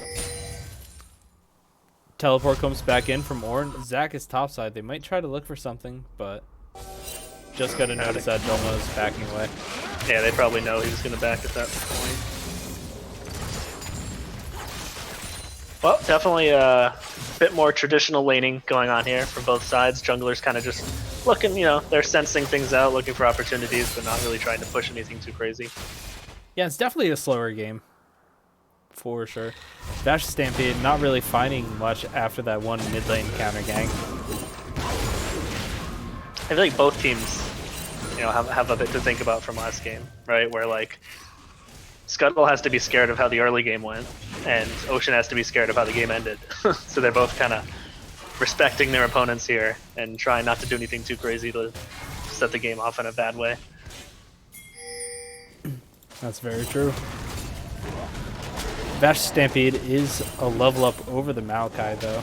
He will hit 5 after this one camp, but he's down. Yeah, he's just down a camp. Not much is happening. Yep, those are crazy. And the top farm is pretty much evened up here. Rubber Band Man getting that level advantage and actually kind of being able to bully out Adulma a little bit more than he was before. Yeah, the nice thing about the Ornn being able to build items in lane allowed him to stay after Adulma put down some really good early trades. Yep. Vash looking for a in-lane gank again. He was looking for one of these earlier, but wasn't able to find it. He might be able to get something sneaky coming into the alcove here. What rank is his E? E is rank 3. So he might be able to... He could probably hit them right now. Yeah, I think he could totally set this up if they look for it. And the Pyke has been playing super aggressive. They're going in for it, getting the hit onto the James, but Zenith's already out of the fight. Oh! I think Leona hit that Zenith Blade, but got rooted by the... Yeah, the Chompers. The Chompers. Which, I mean, I'm not sure she wanted to hit that blade. I think she was going under tower with that, but... Yeah. I mean, that situation could have worked, I think. Worthy Dust just wasn't quite in a position to follow up. Like, even if Zach was able to get the CC down. Worthy Dust just going on to the Pyke. Flash coming up behind good flash. Nice Ash ultimate coming out. Xenoblade goes down under the tower. First blood to Jmu, but gets pulled in from the Pyke, but doesn't have enough to follow up. Very clean from Worthy Dust and Vash Stampede right there. Nope. Little DC there from Silk. It seemed like that didn't affect that gank at all. He must have disconnected afterwards. He seemed like he was in control of his character for that fight, so hopefully that's not too bad. But yeah, I mean, honestly, if you look at the levels on like Vash and Worthy Dust, who were in the face of Scuttle Crab there, they were both level 5, so it probably hadn't even registered in Ocean's head that they might, or in Scuttle Crab's head rather, that they might be a level 6 Ashe, just like randomly back there somewhere. So that was definitely surprising to them. Yeah, and I mean, ZM's gonna have to build a very early QSS in this game. There's just so much CC that you can't get hit with. Yeah, QSS would be really, really big value. I mean, you can pretty much guarantee, looking at the other team, that you will get value out of that in every fight. I mean, it's already an item that some people would build just because there's a Malzahar on the other team, but combine that with the Ashe ults and the Leona. I mean, that's it's completely necessary. Yeah.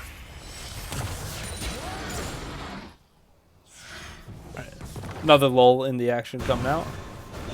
TL Phoenix just farming up in the mid lane, doing well against Aether Fox's Cassiopeia. Pretty even in farm right now. Looks like the junglers are going to start to scope out the dragon a little bit. Definitely not killing it on cooldown as much as last game. Got a pink ward in the pit, making Ocean kind of guess a bit about what might be going on. Yeah, and actually, Silky Bandit and ZM are stepping up right here. No flashes or heal available on the AD carry, and that is a good chain CC onto the Jink. She's just going to die. Teleports are coming in. Adulma's in the middle of the mix. Oh, big knockup onto the knock. That's so good. Pyke missing the ultimate, actually. Vash Stampede going into the passive. Zach going to be able to go away. Aether Fox chasing down the bot lane, but they're on the opposite side of the map. Yeah, I was going to say, they're on the wrong side of the river right now. They can't... Aether Fox can chase this. They can just walk in and stop them, but looks like the Pyke's going to try to scope him out. I think, wow, they might actually get out. They're not interested in pursuing that. They just want to take the dragon and get out. And that's probably the smarter call. Not Although chasing Worthy the kills, Dust, getting the objective. Ooh, wow, Worthy Dust is going to get out too. That's crazy. I want to say that's very good from the side of Scuttle Crab. You know, pulling back, not chasing the kills, getting the Ocean. I doubted that Zach engaged there. I thought like he was not going to be able to have enough follow-up to make that happen, but that was actually really good. His bot lane was able to come up, and Malzahar came down like right at the right moment, so it actually was perfect. Yeah, it was really strong. It was just unfortunate that Rubber Band Man didn't have the TP to join the fight, so Adulma could turn it around. Yep. And now the Cho'Gath is 2-0, and he's sitting on that Abyssal Mask already. Looking real big up there. The real question is, did he get any... Yes, he has two stacks. Oh, wait, does he have any stacks from champions right now? No, he does not. No, he does not. He has Epic Monster. Okay. That Dragon stack is still pretty worth it. Yep. Fighting the bot lane. The spike is super low. Ashel actually missing. Leona ult not connecting. Is onto the Jinx, but she's still full health. A good hook under turret. Jmu has to flash away. And Zim is looking for that ultimate, but... Oh, the Jinx rocket! Just misses. missing. There's a nice little play from Silky Bandit. Probably knows there's vision in that bush because he's not regenerating health. Hopefully he can figure that out. That was a good good hook from Silky Bandit to kind of turn that into more of an even trade, trying to blow Jmu's flash. Yeah, we talked about how immobile the Jinx is, but Ashe on the other side is also really needs a summoner spell. And, oh, we see a sneaky Zac. Gets spotted out by a pink ward, though, and walks away. I love what Adoma is doing in this top lane. He's shoving in the wave, letting Rubber Band Run respond, and then just walking in to see what camps are up for the side of Zac, so they know what part of the map he's on. He's also trading pretty well Rubber Bandman right here, getting the grass procs in. And is Oh, really good W there from Rubber Bandman to avoid the knockup. He does have the feast back up, so if Rubber Bandman stays, Adoma could try to just go for a flash R. Assuming Rubber Bandman is in range for it. It's popping the potions though. Currently does about 400 true damage.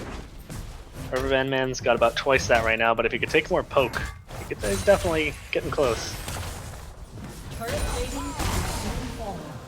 And Rubber Bandman's using these unstoppables really well in the lane to avoid the knock-up from the Cho. It still takes the damage from it, but gets mitigated a little bit. Possibly going to see some more action here in the bot lane. Vash doing his tried and true walk into the lane alcove. Although there's already kind of a fight happening that's... Well, I wonder if Scuttle might actually kind of bait themselves in here because they know that they've got Blaze It Nerd. Yeah, Maokai is in the back pocket. We see Malzahar coming down. Oh, don't go over the wall. Okay, I know what's happening. Malzahar didn't get spotted on that ward because it was blanked out by the pink ward. Yeah, but it looks like they're kind of just playing a bit too defensively. Vash is going to say, no, this is a waste of my time, I'm leaving. Which could open, if Blaze It really wants to commit to this, could end up being good for him. No, Vash is coming back. The junglers are going to see each other now. I think they just saw each other. Yep. Yeah, Maokai was definitely spotted out on that ward too, so they did know Blaze It Nerd was there. Yeah, that's right. One thing to note is that Ocean currently has TP advantage in the top lane, so they really. Oh, they could catch Blaze It Nerd here with Malzahar coming down. He's got flash. He's in trouble. He needs the flash. Oh, they pull Vash over the edge, which actually might not be good because that doesn't give Maokai anywhere to go. Malzahar over the wall onto Silky Bandit, bringing him down as well as a 2-0 trade there in the bottom lane. Yeah, and he sends the ultimate out, but doesn't actually finish connecting on to the Zac. That was a little. I mean, I know Blaze It wanted to put pressure on that pink ward because he thought that it was just a 3v3, but without vision on Phoenix, they needed to be really careful there, especially if Aether Fox is not going to follow down. Yeah, and Zim warding up that tri-bush, smartly walking away, knowing that very susceptible to the Zac and Leona and Ashe. The spot lane turret is taking a walloping. Almost already down. And while that's happening, it looks like Vash is going to try to solo, or maybe get a little bit of help from Malzahar to take down this Ocean Drake. Yeah, and I do enjoy series where we see a different rift type. We're going to be getting the Air Rift. One of the more boring ones, but at least the Air Soul is really strong. Yeah, it's probably the least interesting of all of them. I mean, you kind of feel it in game. Like sometimes it's fun to run fast, but it doesn't really change the way you play the game as much as the others do. And Dolma in the top lane, 6 stacks already, looking real big right here. He has 4 minions, so he's gonna get no more of those, and he's trying to look for that champion Devour. Does have the TP back up, so we'll be able to join a fight if it happens in the bot lane. And guaranteed we're going to see a lot more action in the bot lane. Yeah, Ornn is a lot to digest, so that's going to be a tough one to get a Devour on. Blazing Nerd starting up the Rift Herald, smartly playing towards his top side now that Adolma has such a big lead in this lane. And Adolma just going in for this blue buff. We'll be spotted out here. Yeah, they're gonna look for this. Although Blazing Nerd is nearby doing that Rifty, which he's actually he might get spotted here. Malzahar, oh no, that's very unfortunate. Malzahar isn't in lane. Cassiopeia could have roamed over to help him with that and put pressure down, but Aether Fox just going for a little bit of turret damage. I think there may have been some miscommunication there. I think Blazing Nerd was trying to sneak that Rift Herald. Bot lane fight. Pyke is just going to get absolutely blasted. Whew. Just instantaneous. Malzahar also going super low in the mid lane. Aether Fox trading super well there. And sorry to not give you a chance to talk, but these fights are just so explosive. Yeah, stuff happening all around the map now. Yeah, in bot lane, it was just a Leona ult with an Ashe ult. Oh, teleport coming down bottom. They don't even see it yet. Oh, Adulma's there. That is a big Cho'Gath. Yeah, and he's right on top of the Ashe, who does have flash, is able to use it. Leona goes in, teleport out from the orange. Jmu kiting back perfectly right here. Adolma flashing the forward. beast. Has it, gets that champion kill, gets knocked up from Orin, and there's a teleport from the Malzahar, but I feel like it's unnecessary at this point. I don't know if he didn't even get the assist. That was not very necessary to teleport, but maybe they're going to try to push the pressure more. It's a big shutdown onto Adolma, though. In the meantime, we have Maokai actually finishing up that Rift Herald. Might look to drop it top, get that first, second turret, I should say. Yeah, that definitely felt bad to be Adulma there, getting kited by an Ashe. Like, Ashe was so capable of just, like, stutter stepping back.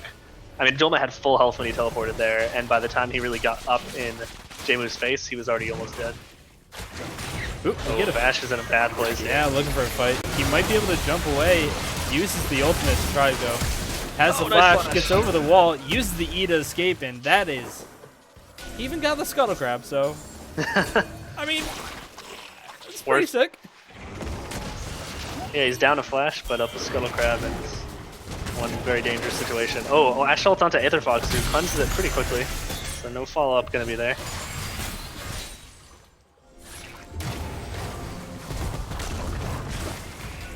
Silky Bandit playing really, really aggressively on this Pyke. Yeah, just like last game, honestly. He's really good at being aggressive. Flash Blazing Nerd. Yeah, getting caught out by Vash's Stampede. Hook onto the Ashe, but no one there to follow up. And, I mean, Aether Fox has so much control in this lane that everyone's so scared to step up with Maokai roots. I don't think they're going to make it, though. Yeah. Definitely not. That's a little bit of an issue from the side of Scuttle's comp. They don't really have good engage. Like, it's a lot of counter engage. Which is strong against a Leona Ashe Zac, but by the time the fight started, somebody can be dead. Zac is going and getting the double knockout. Leona ultimately onto 3 members. Aether Fox getting onto Phoenix, blowing him up, but also dies. Cho'Gath in the back line, the front line actually, doing a lot of work. Jinx is separated from the fight, can't put anything down. Blazing Nerd in the middle of everything. Cho'Gath going super low, does not go down. Maokai does. Jinx is there, but the flash forward from Rubber Bandman goes unstoppable, gets knocked out, but it's still not enough. Jinx looking to put down some damage onto the Zac Bloblets, but cannot step forward. And that is a 4-for-1 in favor of Ocean, only losing Phoenix. Yeah, and it looks like they're actually going to try to convert that into a Baron. It's going to be a huge, huge turning point for Ocean Trade. Absolutely. And Ashe with that Blade of the Rune King first item completely melt this. It is going a little bit slow, but I don't think Scuttle Crab is going to be able to respond in time. I don't even think they know what's happening, honestly. They probably just assumed that Ocean backed, and that's why they're not on the map. Yeah, they probably just assumed they went for Dragon. Yeah, or that, which is actually where they're at now. They go, hey, wait a minute, they're not here. And then Baron's dead. Which, I want to see Zim and Silky Bandit do this right now. Yep. You know it's 20-minute Baron, so they're probably super low. And at least it's an objective trade. Yeah, definitely not an even objective trade, but you might as well get something for it. Oh, they're going to give the feast stack to Adulma. Smart. That Maokai gonna get, or sorry, that Cho'Gath gonna get a little bit bigger. 10 feast stacks right now. That is It's a big Cho'Gath. Oh, Blazing Dart getting caught out right here. Doesn't have the flash up. Leona's going in as well. And they're going to give the kill over to TL Phoenix. And Leona good ultimate flash on the ult from Cassiopeia. Flash coming out from the Malzahar. And that is 2 kills for nothing. And with the Good Baron setup minions. from Worthy Dust there too. Hitting that Leona ult to set up the flash ult from Phoenix. Yeah, that was super good. Oh, and even Adulma getting a little greedy, taking the path around, but they're not going to follow. They're just going to keep pushing down the mid lane while Adulma kind of sits out of position here on the side. These Baron minions are super strong right now. 2 members dead still on the side of Scuttle Crab.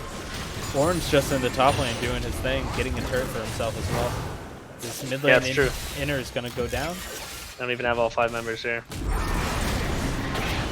Rift Herald, I guess they forgot about that. Gets summoned at the fountain. Looks like it's gonna go top.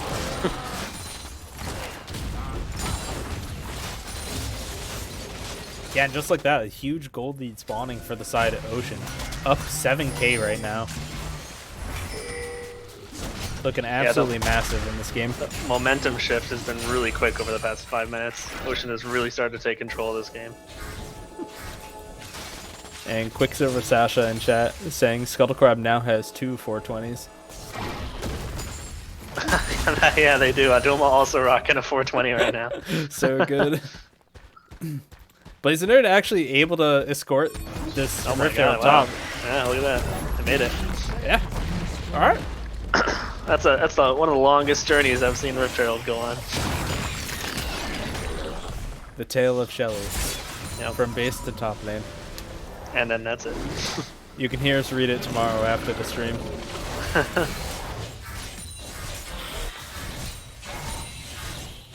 Alright, but Ocean doing really well.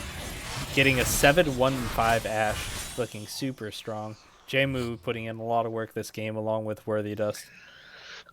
Yeah, and we've seen them executing pretty well and seen Ocean executing pretty well in their game plan of just pulling the trigger wherever they can. And really, like, everyone has some capability to do so. They don't even need just the one shot caller to make a fight happen. They can just, pretty much anyone can just make a fight, even their AD carry.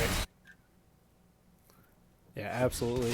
And funny enough, we haven't actually seen the Ornal be that impactful in team fights because he's been splitting this whole time, which has been working really well. So yeah, and they have to call Adulma over to answer this Ornn, but then you don't really have anybody to actually tank up the CC from Ocean Squad. Yeah, Blazing Nerd is just really... It's just so far behind. Doesn't have that much gold right now, and he's just not able to tank the front line in Adulma's absence. He's also only level 10 compared to Vash's 12. Yeah, yeah, man, he's level 10. Rubber Bandman's level 15 right now. The closest to him That's is 14. quite a level disparity. Yeah. Wow, yeah, I didn't even notice that. He's level 10 on Maokai. That's rough. That's absolutely rough if you're a Scuttle fan. Alright, Ocean, looking like they're trying to set up for this next dragon. They definitely want to get that dragon timer on the table, because yeah, it's still 80 seconds out. So they're probably going to... Yeah, it looks like they set up some rudimentary vision, but they're just going to back and maybe get more big wards.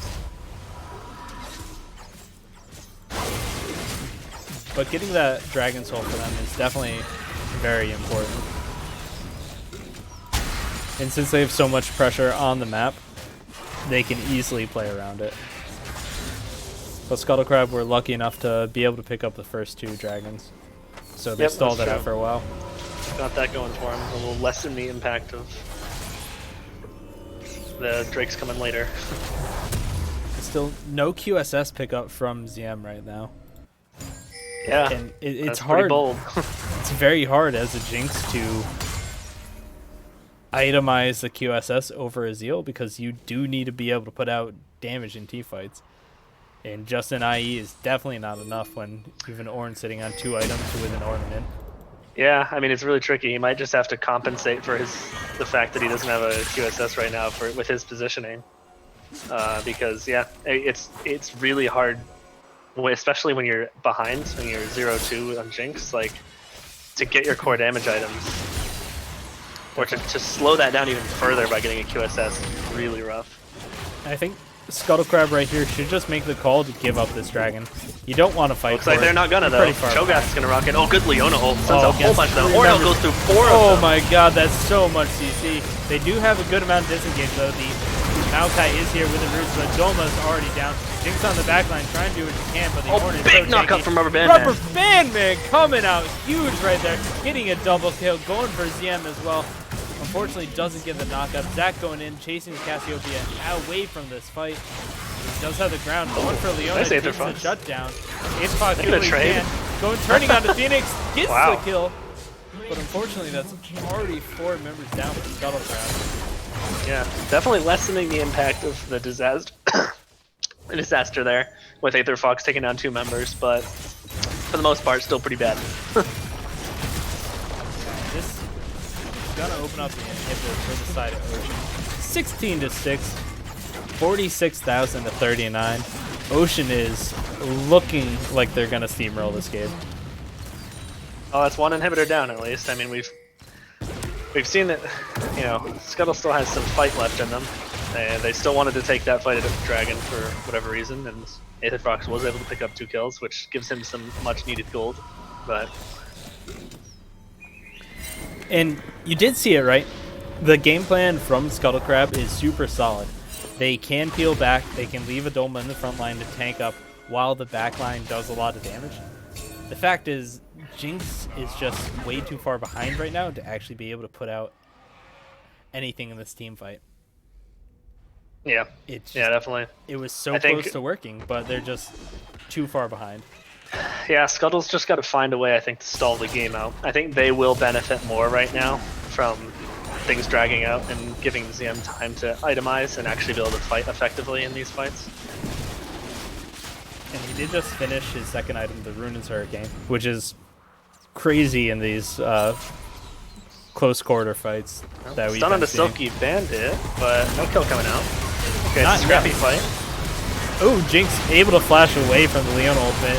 Dash Stampede in there, but Cho'Gath just getting absolutely melted. Doesn't matter how much health you have. This Malzahar is absolutely dominant. Yeah, I mean, the problem, honestly, like, ZM was basically good stun coming from Aether Fox, trying to get a kill onto Phoenix. He does get the kill, but I think he's going to pay for it with his life. Yeah, good Phoenix. They popped the ball, but Silky looking for something here, but not going to be able to get anything. That's going to be game right there. Yeah. That was a weird flip. Yeah, that was super weird. Yeah, I mean, honestly, Ocean just got too far ahead, and they were able to just run away with the fights just through sheer brute force.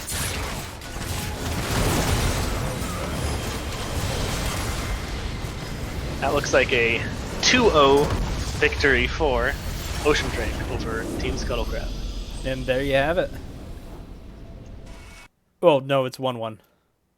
Wait, what? Oh. Yeah. Wait. Oh, 1-1. Sorry. Definitely a 1-1. Sorry, 1-1. Yeah. 1-1. That's what I meant. I got confused. It's okay. 1-1. Oof. Ocean fighting back in that one. Looking real strong there. They actually had damage threats compared to the tanky comp they had first game, and it looked really good for them. Yep. Blazener just fell behind and couldn't really be that tanky front line with the Dolma split pushing. So yeah, I mean, and even in that last fight, they did not have Aether Fox there for that fight, but Zam actually was able to tee off and basically just auto attack for free that entire fight, and it just didn't matter. He was just too far behind. He was rocketing everyone, but his front line just went down, and Ocean's front line was still there, still healthy, and they were able to take him down. Okay. So who would you like to do for interviews? We got one from Scuttle and one from Ocean. I think for Ocean, either Rubber Band Man or Vash, either of them would be good. Yeah, I think Rubber Band Man would be pretty good. Yeah, I'm down for Rubber Band Man. Let's do Rubber Band Man first. All right, we'll get that screen set up. Just message him really quickly.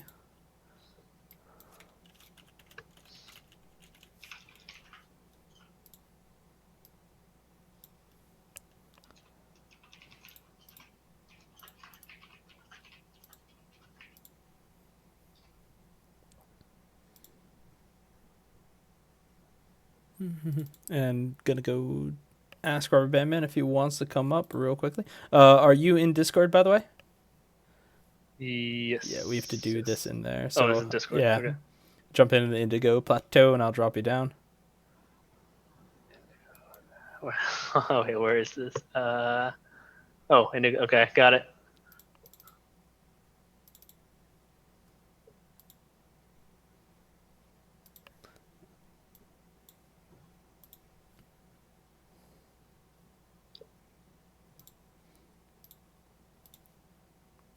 All right, can you hear me? Yep. We're gonna grab Rubber Bandman real quickly. All right, let's do it.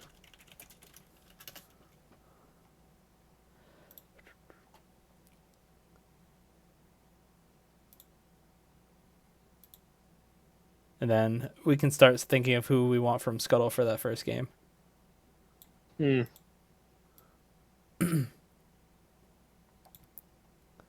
Oh, this is awkward. It's so far away.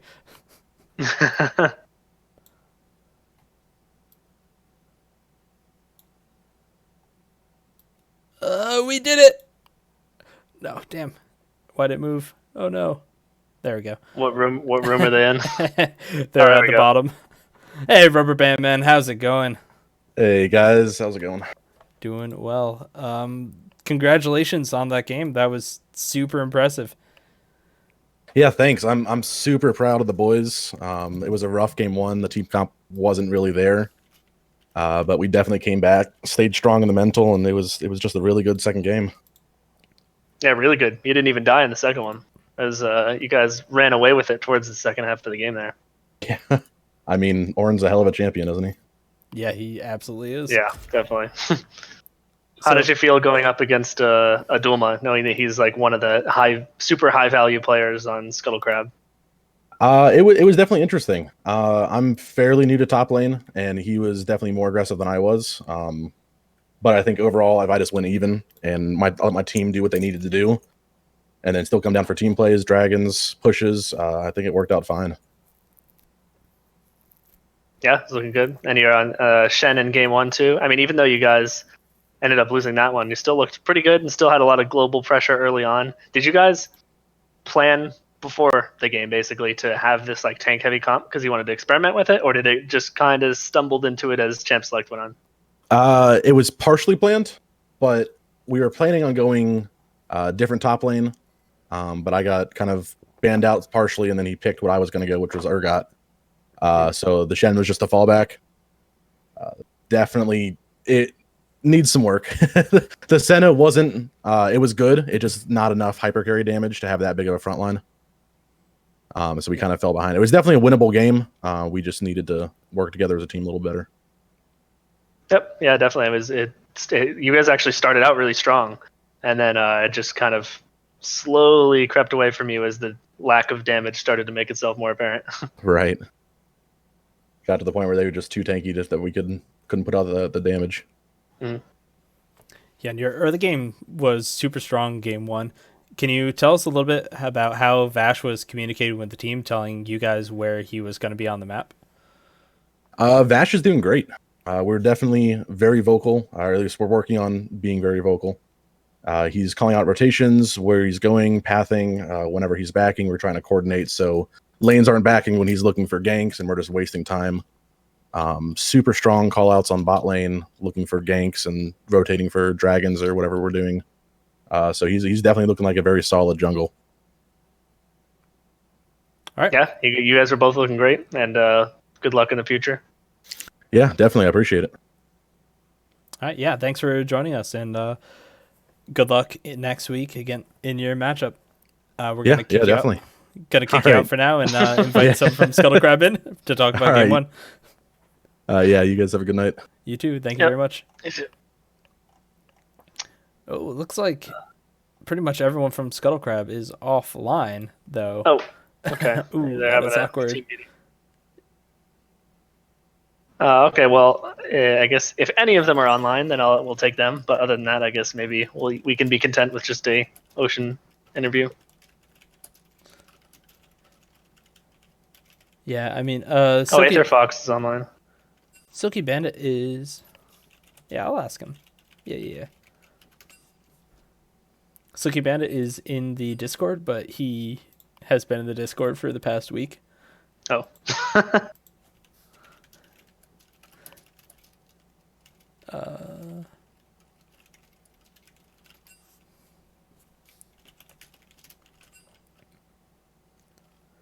All right. If the Fox didn't respond, so let's get Adultman here.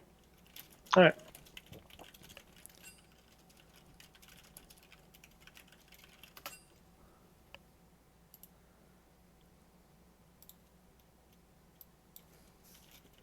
Hello. It's fitting, right? Getting both the top laners talking about the games. Yeah. I suppose that makes sense. How's it going, guys? Going well. How are you? Not too bad. Yeah, those are two very different games. So, Yeah. Before you guys ask questions to me, I have to ask a question to you, right? Okay. So was that was that first game like just really boring to watch, or what? It was, no, I don't think so. Actually, it like all right. we Darth had to bring up the beginning. Is like, oh man, it's either going to be super boring or super exciting because they're all tanks on the other team. Yeah, because we basically just got to one point where we were like, all right, so clearly like we just need to kind of scale out because they don't have any damage, and like the Urgot's just gonna tear through the front line. So it's just like, all right, so let's just not take any fights. We don't have to, and yeah, just stall it out, and that's kind of what happened. So I would say that it wasn't boring because you guys lost the early game. So then when you started to slowly come back, it was like, oh hey, look, they're coming back. Oh sure, yeah, okay. Yeah. Definitely made it a lot more entertaining. Ocean made some really, really good early moves on you guys. Did that affect your mental at all going into the game, or were you guys all calm and just, I mean, it definitely took us, I guess, a little bit to kind of learn just how much like everybody was paying attention and like ready to respond to stuff. Because at first we were like trying to make some plays, like catch them being a little slow or something, and that clearly wasn't working because they were all like ready to respond all the time. And it took us a little bit to kind of adjust to that and like kind of figure out in comms what we actually needed to do to slow it down, and just saying like, hey, this works a lot better when we force them to come to us, because like if we try to go to them, then they just galley ult somebody and the whole thing's just a big mess. I'm curious about the Cho'Gath pick in the second game. So obviously they banned a lot of your champions and then also picked Ornn. Was Cho'Gath like crap, I don't know who to pick, or were you just like, oh yeah, this is a good pick into Ornn? It's a fine pick into Ornn. Like they kind of do similar things, but Cho'Gath gets outscaled a little bit, which is a bummer. You just kind of got to make some stuff happen. I was kind of between that and Wukong, and I kind of wish I had gone the other way near the end of that game, but that's Aatrox not your desired pool. No, he is not. No, okay. I am not good at that guy. Yeah, no. So game one, you said the communication was basically like, hey, we're good, relax, we can scale. Game two, you also kind of start out on the rough foot. What was your plan to actually come back into the game after, dropping pretty far behind? Yeah, I mean, it definitely wasn't like an all at once kind of thing, which means it wasn't really like a switch. Be like, oh man, we're really starting to lose here. But it was kind of a gradual bleed out kind of thing. It was mostly, I mean, it kind of came down to getting to the point where Zim could actually get through the Ornn, which takes a long time. We were talking about that. We actually in one of our scrims we played Zim was on Jinx again, and the enemy top laner was on Ornn, and we were in a similar situation. We were like, all right, so Zim needs like 4 or 5 items to actually get through this guy, so like we just gotta get there. Yeah, but yeah, no, it's definitely tough. Like, QSS was like looking like a desirable item too, and you didn't want to slow him down too much, and it was just all right. Well, exactly. 1-1 is not too bad. You played well. Yep, Ocean played great. They're very very coordinated. Their team comp was a little iffy the first game, but it sounds like from when you guys were talking to Rubber Band Man, that was just kind of some of the bands put them in kind of a spot they weren't expecting to be in. Yeah, smart pickup on the Urgot. Yeah, definitely the right call.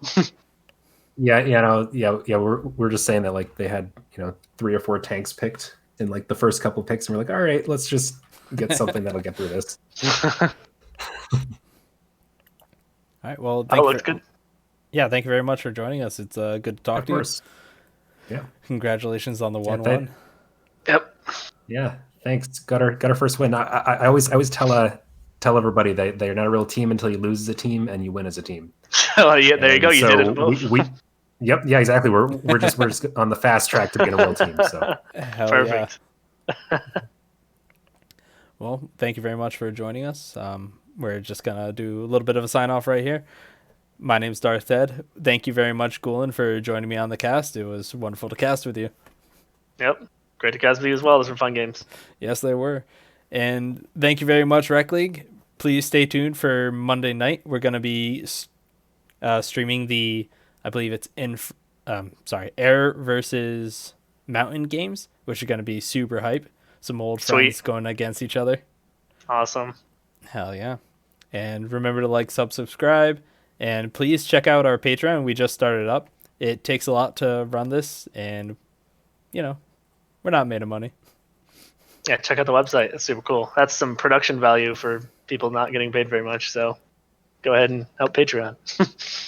Yeah. And once again, thank you very much, Gulen, and everybody. Y'all have a good night.